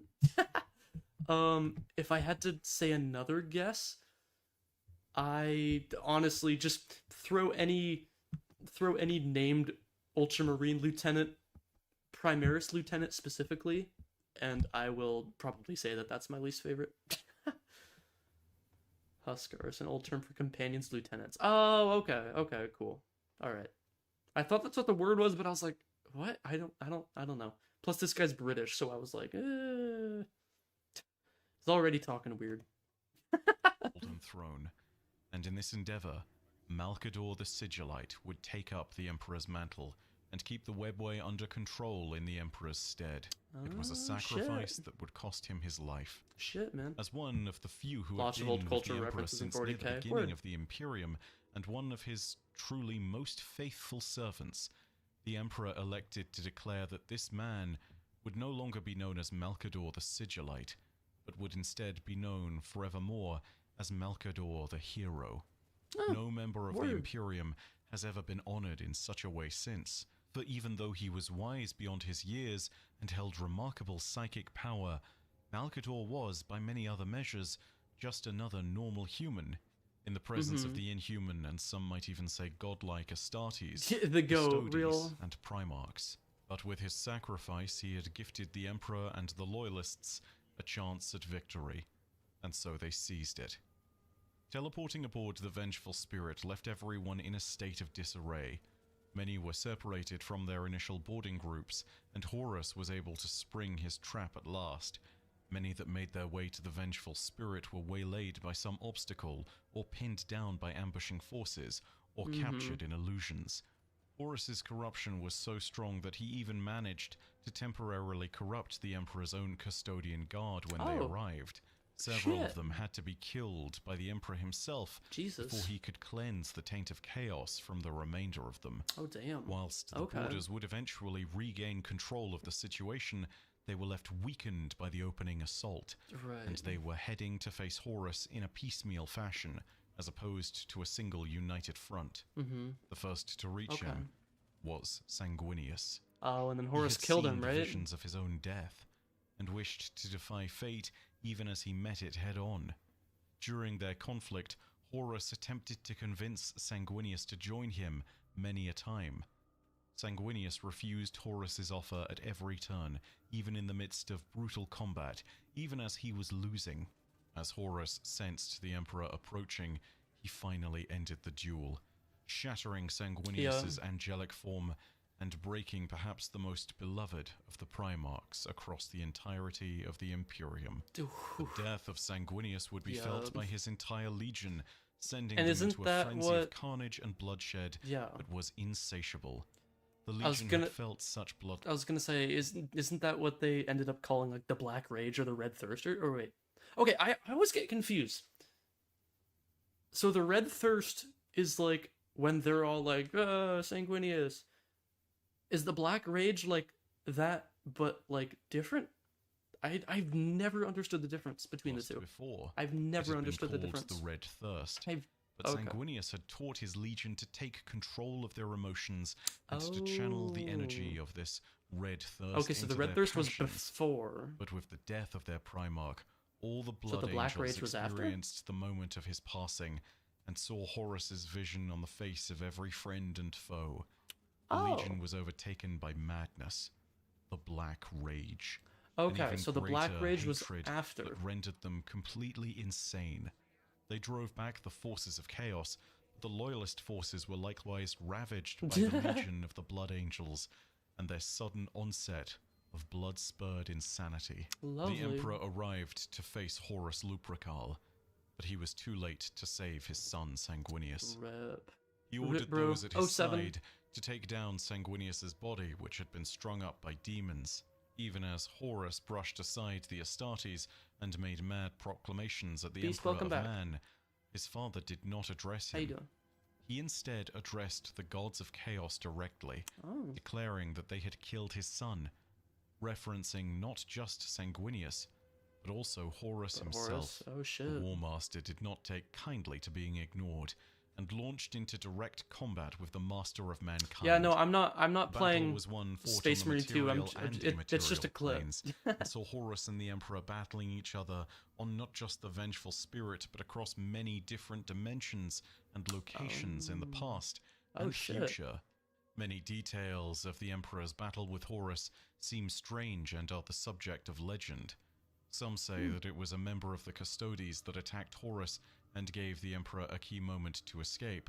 Others say that the Emperor was gifted time by the actions of a lone guardsman armed with only a las rifle. Others say that in his hubris... I was just gonna say, I remember hearing something about... I remember hearing something about like some random like meme character.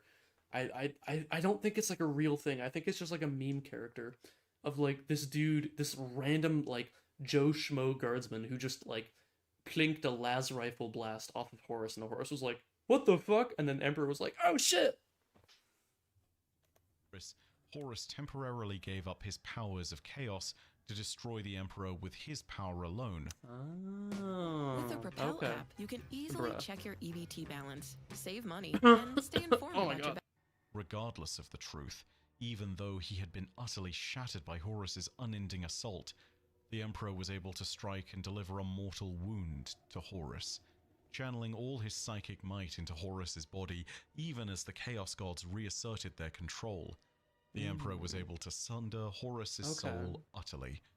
When the deed was done, all that remained of the War Master was a charred skeleton, and a set of steaming power armor. The gods of chaos had lost their pawn and divested their presence and power from the ensuing battles of holy terror. The traitor legions were defeated, but the cost was utterly staggering. As Rogel Dawn finally made his way to the bridge, he saw what remained of his father. His long black hair had been burned away, and Horus had gouged out one of his eyes. The Emperor's spine had been shattered, and one of his arms had been mutilated to the point of near separation. Dawn hurriedly brought the bodies of the fallen back to Terra, and the Emperor was rushed to the Golden Throne. It was there that he saw the last moments of Malkador, who had held on for as long as he could. By the time the group had returned, he had all but turned to dust. Jesus. The Emperor was sat back and installed into the Golden Throne once more, and at long last, Robuta Gilman's Ultramarines and their reinforcing fleet returned to Terra and drove out the remaining traitors, and with this, the Imperium declared what could only be described as a Pyrrhic victory. What followed would be known as the Great Scouring. For a full 7 years, the traitor legions were driven back by loyalist forces and contained within the Eye of Terror. Only 7? In this time, the forces of chaos suffered many defeats, but they would also regroup into the structures and organization that we know them better by today. I feel like that's kind of funny, because, like, you have, like, yeah, the Horus Heresy was 10,000 years, and, like, the reunification wars were, like, another however the fuck long. And then you just have, like, the Scouring is like, yeah, that was 7 years. That seems incredibly inconsequential. Or maybe that's just to attest to how just brutal and, like, just, like, pissed off the Loyalists were? I don't know. The Siege of Terror was over, but the battle for the soul of mankind had only just begun. And for those who inherited Horus's mantle, those like such as Abaddon? Abaddon the Despoiler, it was merely the first Oh, there's new lore battle for the Scouring that's coming? long, Okay. long war. And it's here that we can finally... Average Joe, did you see the stuff about the, what's it called? The Terminus Decree? How, to explaining the what'd you think place of about it? chaos in Space Marine 2. I have to know. The background of what happened in the Horus Heresy is such that without it, a lot of what's being talked about in Space Marine 2 won't make sense.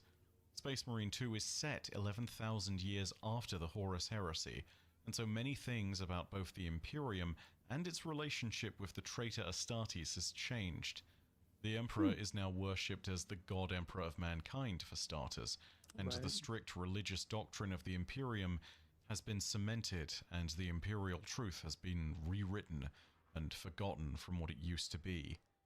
Commentary on this fact is made by everyone, including the Chaos Marines and Chaos Sorcerers that you face. They commonly refer to the Emperor as a carrion or corpse god, reflecting upon his state of being 11,000 years after he was brutalized by Horus.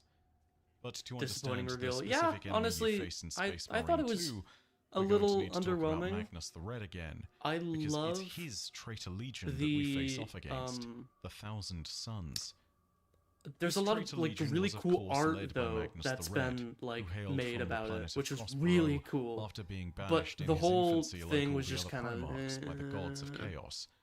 I However, don't. Magnus's legion would take on his most important strength, which was that their gene seed left them with a predisposition for incredible psychic powers. The librarians of Magnus's legion would have been some of the strongest in the Imperium. Unfortunately, all of this power didn't come without side effects. Magnus's gene seed also left the Thousand Sons vulnerable to the other influences of the warp, including the possibility of mutation. To be honest, to call this simply a mutation does somewhat undersell the extent of these changes, as these mutations were referred to by the Thousand Sons Legion as the flesh change, and would I've heard result in about this. Astartes of the Thousand Sons being mutated irrevocably into... Take the next step Bruh. in your financial journey at Thrivent.com. They've been mutated into money obnoxious means ads Build a on website YouTube. you love That's what they've with been Wix. infected with. For your words, Bruh. terrible monsters known as Chaos Spawn. The numbers of the 15th Legion were starting to dwindle thanks to the flesh change even before they were reunited with their Primarch on... My favorite stupid-looking kit. Prospero for the first time. Magnus would reunite with his Legion and would immediately seek out a cure to the flesh change, and would find one, supposedly, when he bargained with a voice in the warp to stop the flesh change. Of course, let me guess, this voice with a bargain was it Kairos? Was the Chaos God of Change, Tzeentch. Okay. And Magnus would enact a procedure that would cost most of his Legion their lives, as well as one of his own eyes.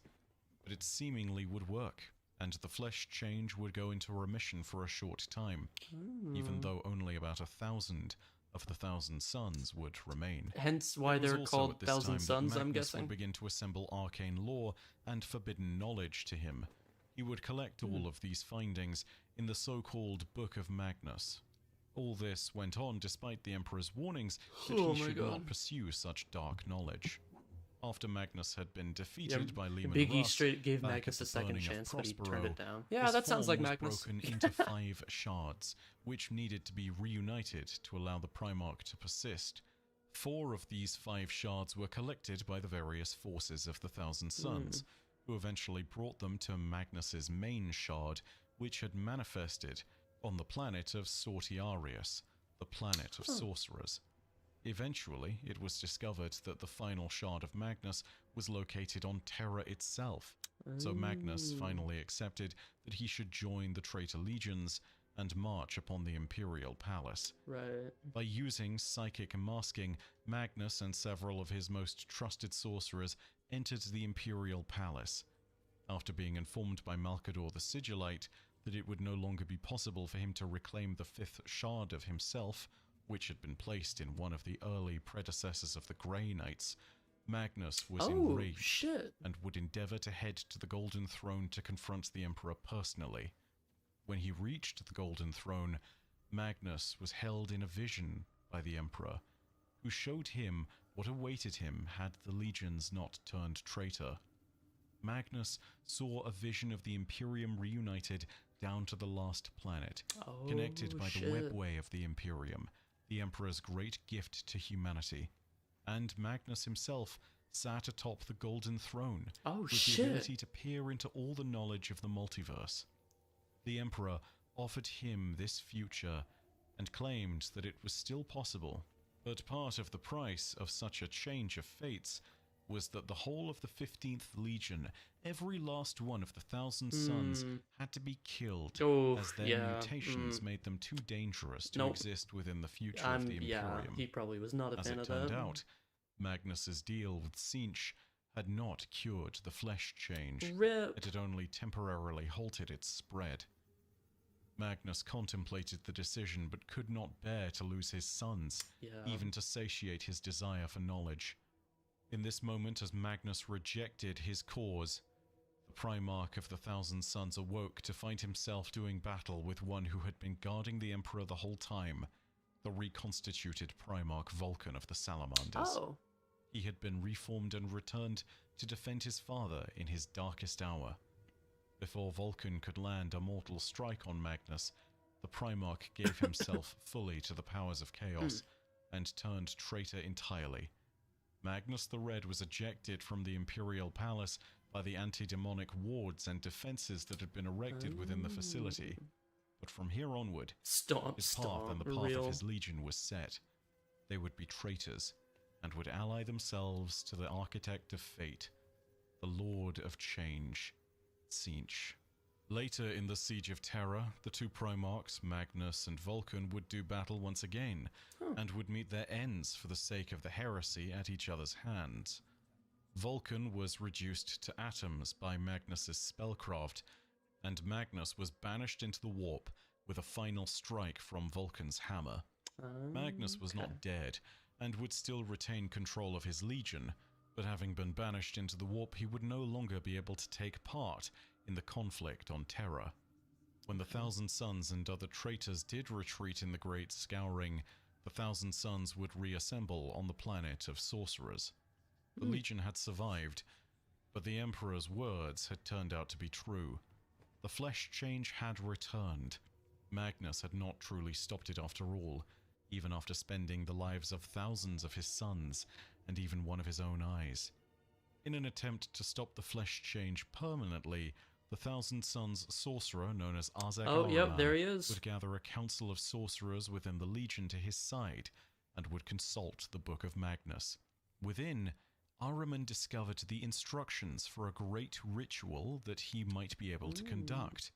With his power and the power of the assembled sorcerers, the entire Legion was gathered to the planet of sorcerers, and a great change fell upon them, just as the architect of fate had planned. Of course. The ritual, which would be known as the Rubric of Ahriman, was flawed, but was successful by some estimations. The Thousand Sons were caught amidst the ritual, which manifested as a massive storm of sorcerous energies from the warp that threatened to overwhelm and envelop them. Those members of the Thousand Sons who had sorcerous powers at their disposal became even mightier. Motherfucker. Bruh. Welcome to the CBS Fantasy Football Content Creator Draft. We're clearly here for a very important reason, and that reason is... The power of their spells started to become almost unrivaled. But those members of the Thousand Sons who had no psychic ability were not so lucky. They would be transformed by the energies of the storm and the magic around them. As the energy coursed through their veins, it turned them to ash with its overwhelming power. Their bodies were destroyed, but their souls still clung to their armor. The armor itself was violently sealed shut, burned into place by the violent magics of the spell. And thus, the Thousand Sons were irrevocably changed. They became a legion of sorcerers and specters. The flesh change would be stopped, but only on account of most of the Legion no longer having flesh to corrupt. For most of them had been saved by being turned into mindless, ghostly things that inhabited their old armor, making most of the Legion silent, automaton-like, legionaries of spirit entombed forever in the gear in which they fought. When Magnus discovered all of this, and also discovered that it had been part of Tzeentch's plan, he was enraged. He could not kill Ahriman or his council. As tools of Tzeentch, they had other uses, and the Changer of Ways would not allow them to be wasted. Not yet. So instead, Magnus commanded Ahriman and his sorcerers on a Sisyphean quest. A quest to discover all there was to learn about Tzeentch himself. Magnus might have hated Tzeentch, but for his part he had accepted the power of the Changer of Ways, becoming a powerful demon Primarch of Tzeentch. And he would then use this power to plot his revenge against the Imperium of Man. He too would utter the same fateful words as Horus, "Let the galaxy burn." And he too would become one of mankind's greatest enemies. If ever there was a chance for redemption, it was long Ahriman's gone novels now. are super fascinating. He ended up being super depressed at first. There have been lovely. many wars involving the Thousand Sons, from the offensive action taken against the Space Wolves in the Battle of the Fang, to Magnus's more direct efforts to grant Tzeentch a stronghold in reality through the remains of Prospero and the planet of sorcerers. The most consequential fight for our story, though, is a battle between the forces of Magnus the Red and the newly reborn Ultramarines Primarch, Robuta Guilliman. Magnus had attempted to lay a series of traps for his newly resurrected loyalist brother through the Maelstrom and the webway of the Eldari. Eventually, their battle would spill out into real space, and whilst Magnus had hoped to bait the Primarch and his newly acquired Eldari allies into opening the webway on Terra, thus allowing him a chance to kill the Emperor at last, instead, Guilliman allowed the battle to unfold above Terra, on its moon of Luna. There, the Primarch of the Ultramarines and the fallen demon prince of the Thousand Sons did battle with each other as their legions clashed all around them. Despite his incredible sorcerous power, Magnus was not able to overcome Guilliman, who would stab Magnus through the chest, sending him reeling and retreating with his forces back into the webway. With the arrival of reinforcements from Terra as the Solar Fleet and the Adeptus Custodes rode to their aid, the Loyalists were victorious, and the Ultramarines were able to see off their foes in the Thousand Sons Legion. There must have also been countless other smaller battles between the Ultramarines and the Thousand Sons across the events of the Scouring and the post-heresy era of the Imperium, but the battle that would take place starting on Avarax and ending on Demirium would be one of the most recent conflicts. It is this conflict that you see play out in Space Marine 2, a conflict that began long ago on the Forge World of Graia, with an artifact of chaos, an Inquisitor named Drogon, a Chaos Lord named Nemeroth, and an unyielding captain of the Ultramarines known as Titus.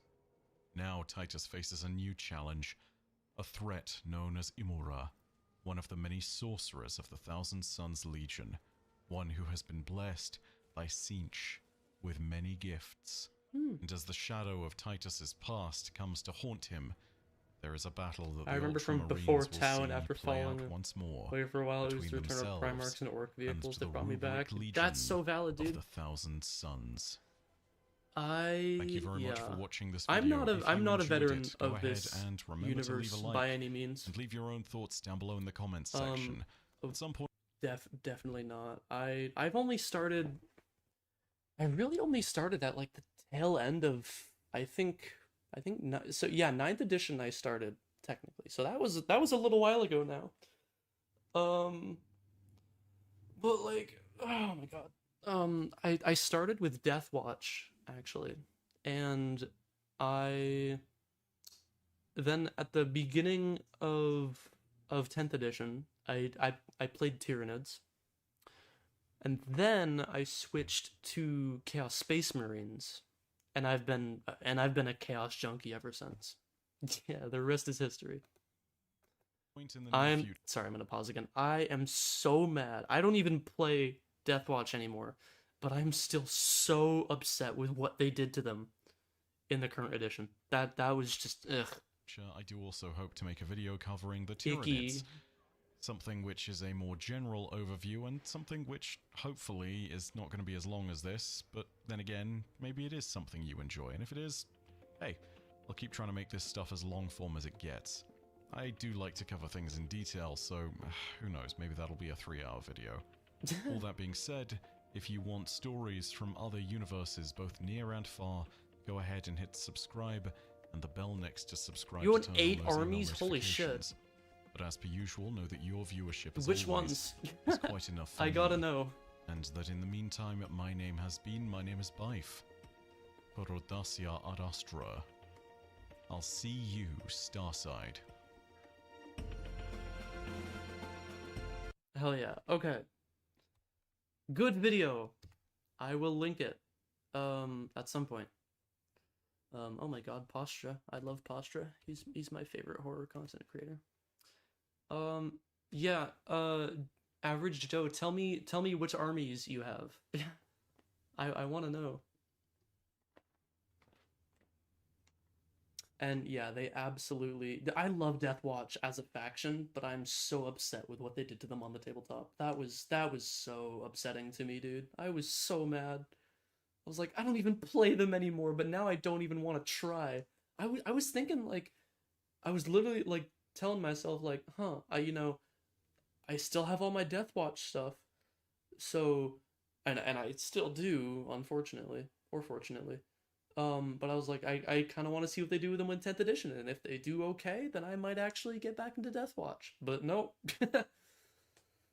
Space Wolves, Dark Angels, Orcs, Khorne and Nurgle Demons, Death Guard, Thousand Sons, Chaos Marines, and Chaos Knights. Oh, Jesus. What color scheme do you paint your undivided... Because I'm guessing you mean just, like, undivided Chaos Marines when you say Chaos Marines. What color scheme are you painting them in? Oh, and also for your Chaos Knights, what house? What house are you painting them as? But that's the holy shit, man. That's really cool. I wish I wasn't broke. If I wasn't broke, I would be buying. Actually, you know what? I'm gonna blame Warhammer on me being broke currently. Because holy shit, I currently, as it stands, So I still have all of my Death Watch from 9th edition. I still have all of my Tyranids. I have my Chaos Space Marines. I've started World Eaters too. I have no self-restraint. I've started World Eaters.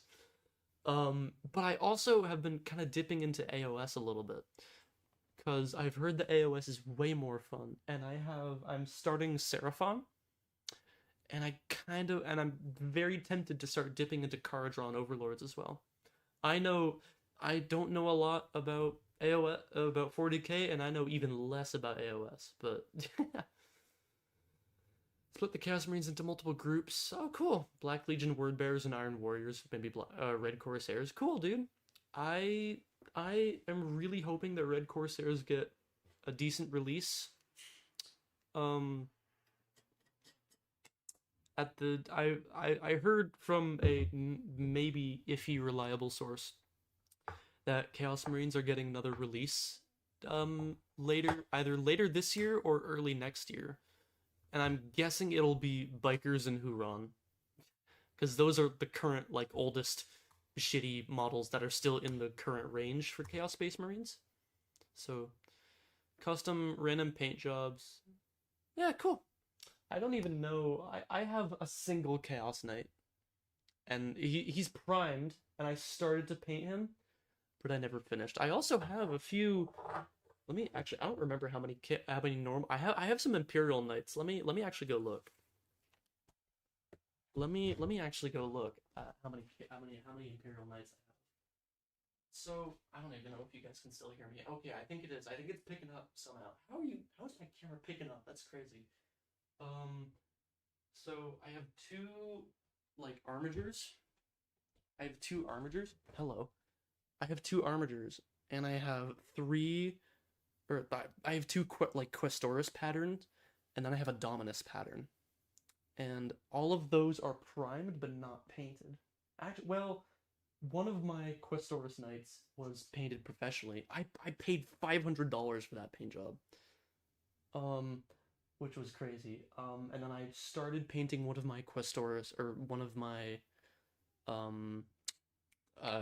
armigers, one of the Warglaves, but I never finished it. And then the Dominus is painted, primed, but I never painted it. Yeah, I've been trying to find someone to offload my Imperial Knights on, because I'm never gonna play them. They're great display pieces, but I'm never gonna play them, unfortunately. I kind of just bought into them as oh, this would be cool for my Death Watch, and then I stopped playing Death Watch. Yeah, oh my god, I just realized I have a second Forge Fiend that I haven't built yet. Oh my god. Jesus Christ. There's so many unfinished projects. I need to get my Cultist proxies done. I have a whole batch of Cultist proxies that I haven't finished yet. And I need them finished by Saturday, because I have my first 40k match in a very long time on Saturday. So I need to get those finished, and I only have a few days, and it's gonna suck. You poor newbie. I know, right, dude? I kind of impulse bought those Knights. But yeah. And also, it just so happens to turn out that I didn't do my research when I was looking into Chaos Knights, and the Knight that I built just so happens to be the worst, and still is currently the worst build option for Chaos Knights. It's the Abominant, the Psyker one that sucks. It's the worst one. And I didn't do my research because I'm stupid. Yeah.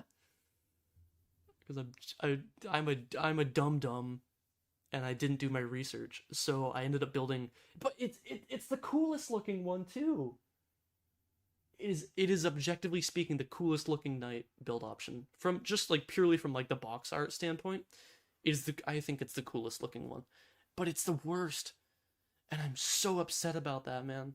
I'm so upset about that. But I still have my Seraphon. I've only painted 2 of them. I painted a Croxagore on stream a few weeks ago.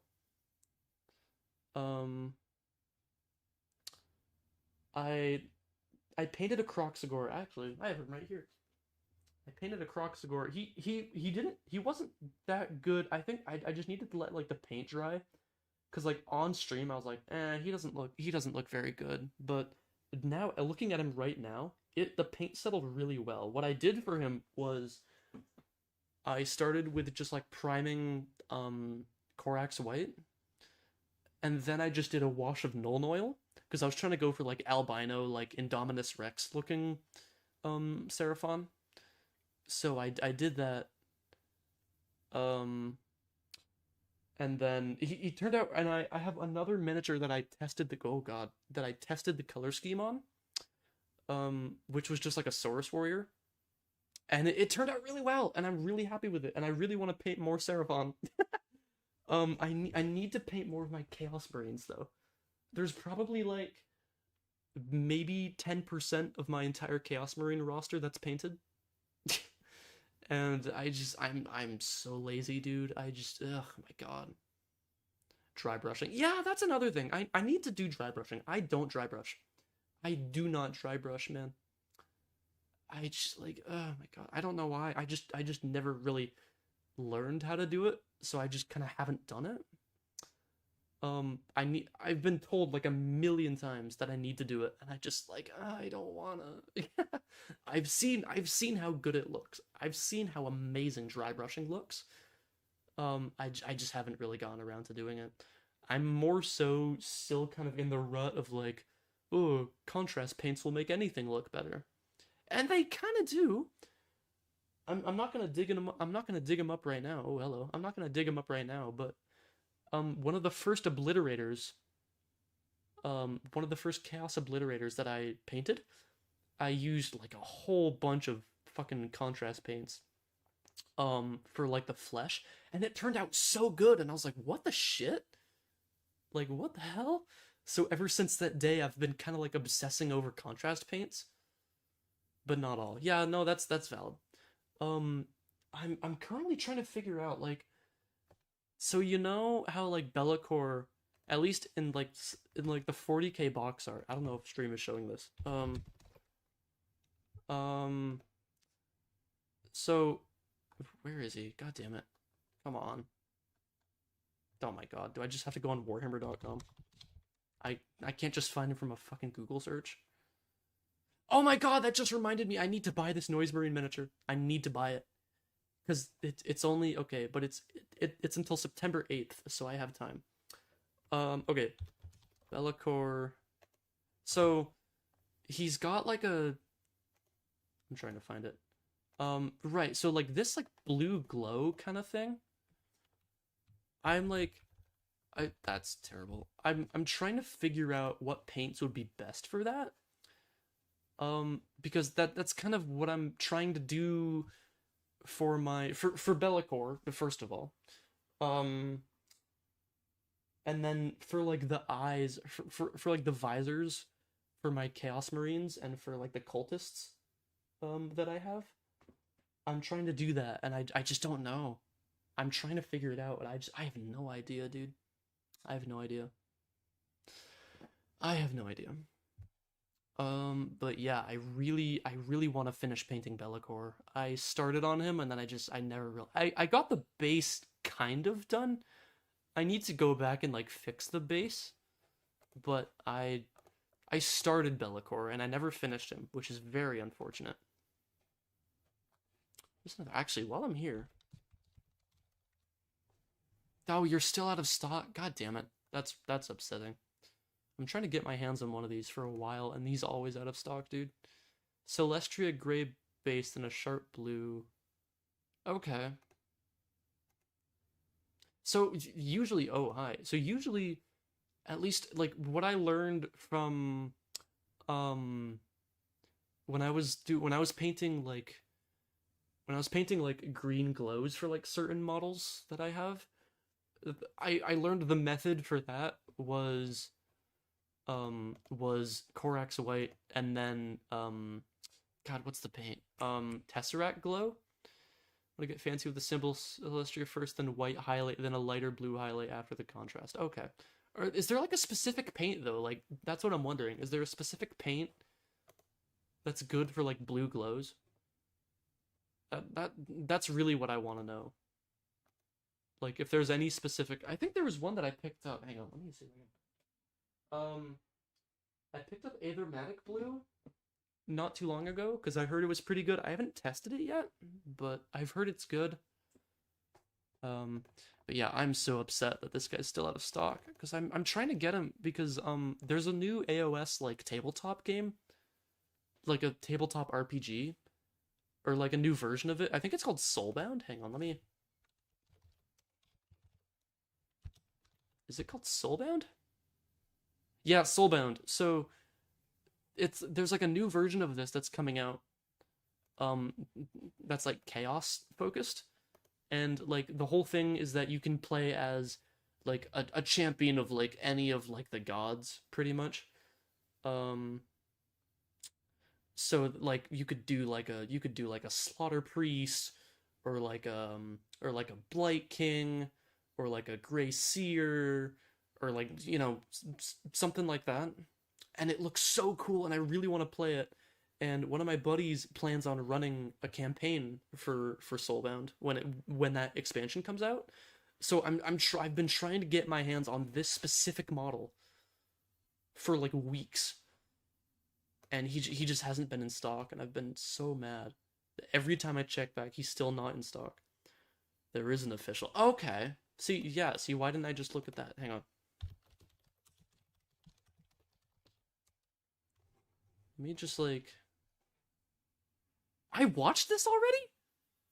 I don't even remember watching this. Oh, it's Duncan. Hello. Oh, is this the one that you're talking about? I love Duncan. He's so cool. Duncan's the goat. This is the newly redesigned Dell AI PC with Intel inside. It's not just an... Hey everybody, in this video we're going to be showing you how to paint Belacor the Dark Master for both... Hi Duncan. I'm sorry Duncan, I'm gonna ignore you for a few seconds. I'm trying to figure this out. Oh wait, well let me just... Warhammer 40 beautiful for the big you through the 1,000 you get. I don't like skipping you Duncan, I'm sorry. First thing that you need to do is to and the main part to begin with is the main body of Belacor, which was to allow you to access the wing membranes on the insides a bit easier, but they're very fiddly to Wow, paint. he posed his Belacor with an open mouth and the pointed finger. I did mine with the closed mouth. And was it that one? Hang on. Was it this one? No, that's War Hipster. I don't think there's an official like Warhammer channel Belacor. I don't think there is. I didn't see one. I'm just gonna see what Duncan says. Hey everybody, rather than going left and right across the bush walls. Does he say? And I'm going to be painting him as an ultramarine, which is why I've gone for that Mechanicus Spirit color. Commend not painting the miniature. Out with painting detail on the miniature. God, I wish there was like chapters in this one. Okay, well here we go. Okay, so we've got... Are these all Citadel paints? Okay, well, except for matte, wait. It's, Baharoth Blue, is that the right one? Or is that just like a base color? Hang on, I'm gonna try and get to when he's coloring like the blue. With that colour now neatened up, we can move on to the next phase, which is to really start to brighten it up. Alright, Dragon, have a good one. And to do this, what we need is a kind of greyish highlight to get burgundy. A bit of that burgundy is a fresh amount. Two together. First of all, on the black side, okay.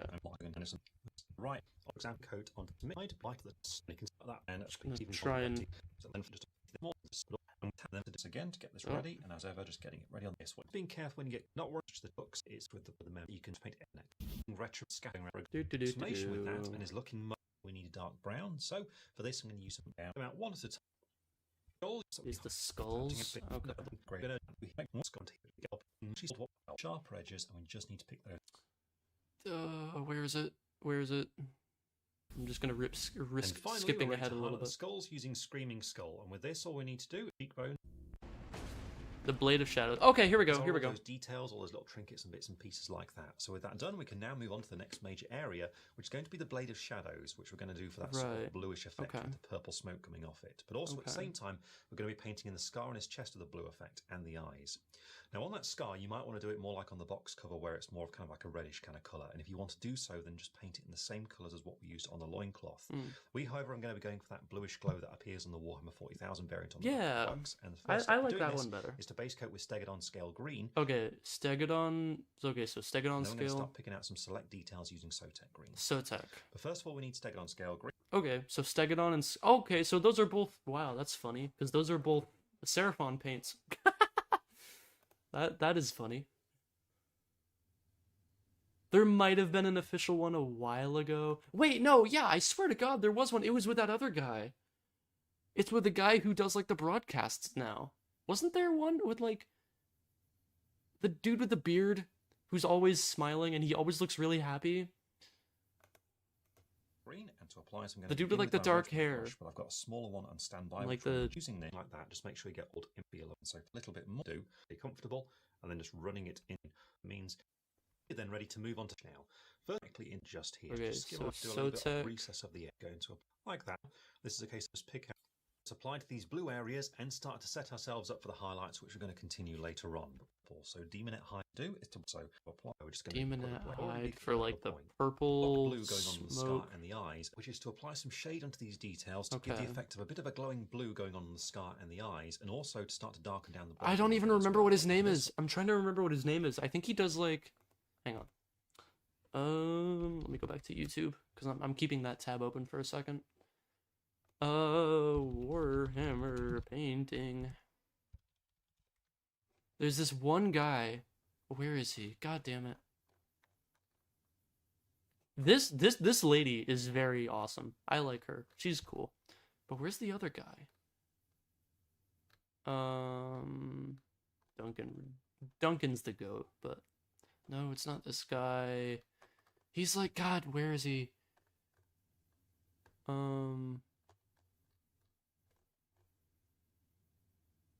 Hang on.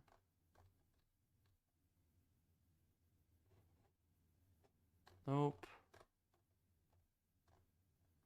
I'm just gonna try and find one that I have done before, and maybe I'll see him. I don't even remember. Hang on. Was it this one? Or was this one also Duncan? What? That one's not even on here either. What the fuck? Hang on a second. Hang on a second.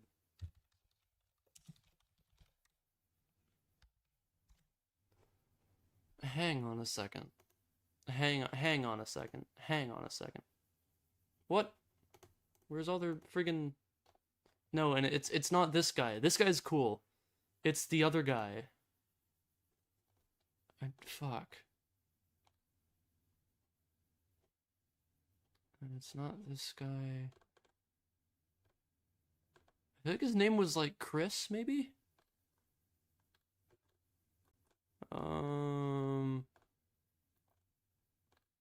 Maybe it was like... I'm trying to remember. I feel like I could just watch like one of the broadcasts and find his name on it, but... Yeah, this lady is awesome. I forget her name, but she's awesome. God, where is he? What the fuck? How far back do I have to scroll? Because oh my god. Bruh. Where are you? What the fuck? Hang on. I'm just gonna watch, like, one of the... Hang on a second. I have to know. Ooh, wait, okay, hang on. Technical World Eaters versus Eldari. I have to see this.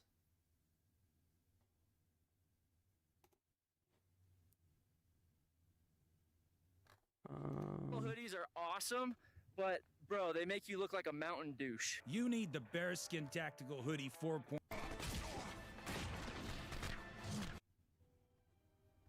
Hang on a second. Score 5 points for every objective you control. Okay, I want to see the final score here. Oh, JT was doing this? What the fuck? That's so cool! Okay, 29-41. Oof. Yikes. 51-29. 34. Oh yeah, yeah. Yeah, I think World Eaters lost this one. That's unfortunate. Oh my god, look at that. 82-49. Holy shit.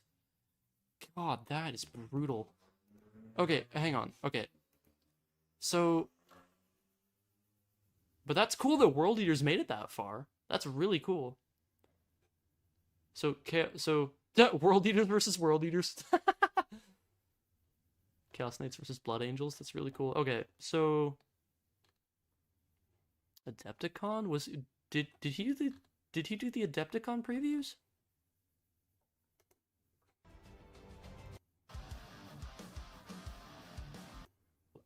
Intricate. He did. I remember this. Oh yeah, this was when the World Eater stuff got revealed and everyone was like fuming. Thank the Dragon Emperor for the fact Because there was only one thing. I remember watching this review. It was a little... coming alongside will have their full rules in here. God, I love the new Raveners. If you've played Space Marine 2, you'll have come across the Raveners. Okay, this guy. I'm trying to find him. This guy right here, Nick! Oh my god. Hang on. This motherfucker. Does he not do this anymore? I swear to God, there was something...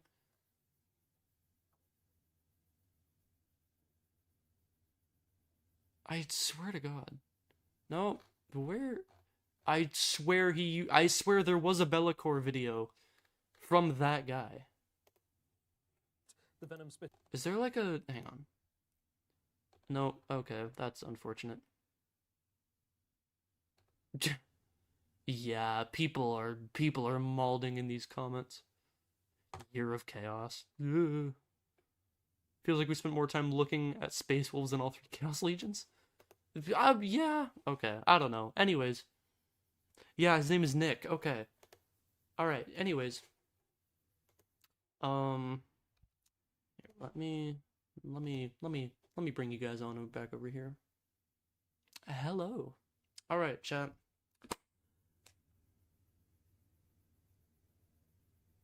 Does he do like a synthwave? I don't know. I maybe? I'm not sure. The oldest videos option. Oh, okay. Okay, hang on. Let me just try that, even though I'm off screen, but I don't really care. Hang on. Warhammer. Because the Bellacore one. Oh my god. I just got a fucking Star Wars theory video recommended to me. I hate that guy so much. I hate him so much. He's so stupid. He's so fucking stupid. He's genuinely fucking brainless. Alright, Warhammer. Bro used to be cool, and then was like... And then, like, got all, like... Oh my god. I know I'm not supposed to be doing politics on stream, but I hate that guy so much. Okay, anyways. Videos, oldest. Here we go. I swear to God, this guy... Wow, the very first one was Cadian Shock Troops. Layer paints. Orc skin. Space Wolves. How to paint a Necron warrior.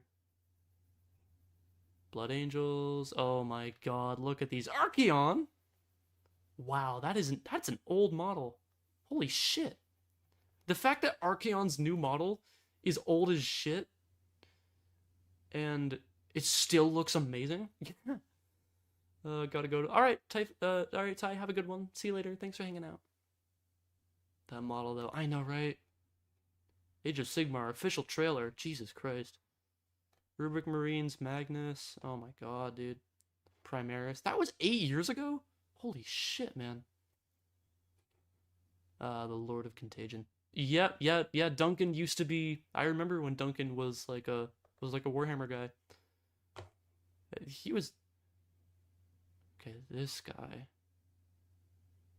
This guy I remember. Duncan, Gene Stealers. I can't see who that is. Duncan, maybe, no. This one, who was this one? Was this Nick? Yes, it is! I knew it! Holy shit! Yeah! Yeah, this guy used to, I swear to God. Rules not so much, absolutely. Yeah, Nick! Yeah, dude. This was the tutorial that I followed, and it came out so good, and I was like, oh my god! It looks incredible, but yeah, dude. Okay. Awesome. Alright, anyways. So, yeah, okay. I'm gonna peace out. Thank you guys for hanging out with me. For those of you who are new, welcome in, and I hope you hang out for a little while longer. If you're over on YouTube, make sure to leave a like on the stream as you head out the door. It really helps out the channel. And a sub if you haven't already. If you're over on Twitch, make sure to, I don't think you can like the stream on Twitch, make sure to drop a follow too. Yeah, Average Joe, thanks for hanging out. Thanks for hanging out for a while. Welcome. Always happy to see new faces. But yeah, I'm gonna peace out. I gotta go to sleep because I'm sick and I need to work tomorrow, which is not gonna be fun. But yeah, is there a stream tomorrow? I don't think there is. Hang on, let me look. Gotta go back on YouTube. Ugh. YouTube, icky, gross, stinky. Okay. Okay, so no stream tomorrow. And Friday is a TBD. I'm still trying to figure out stuff for Friday. But yeah. Until then, I will catch you guys later. Thank you guys for showing up. Have a wonderful night, or morning, or afternoon, whatever type of day it is for you. Bye, guys. Oh my god, that's the wrong one. Jesus Christ. There we go.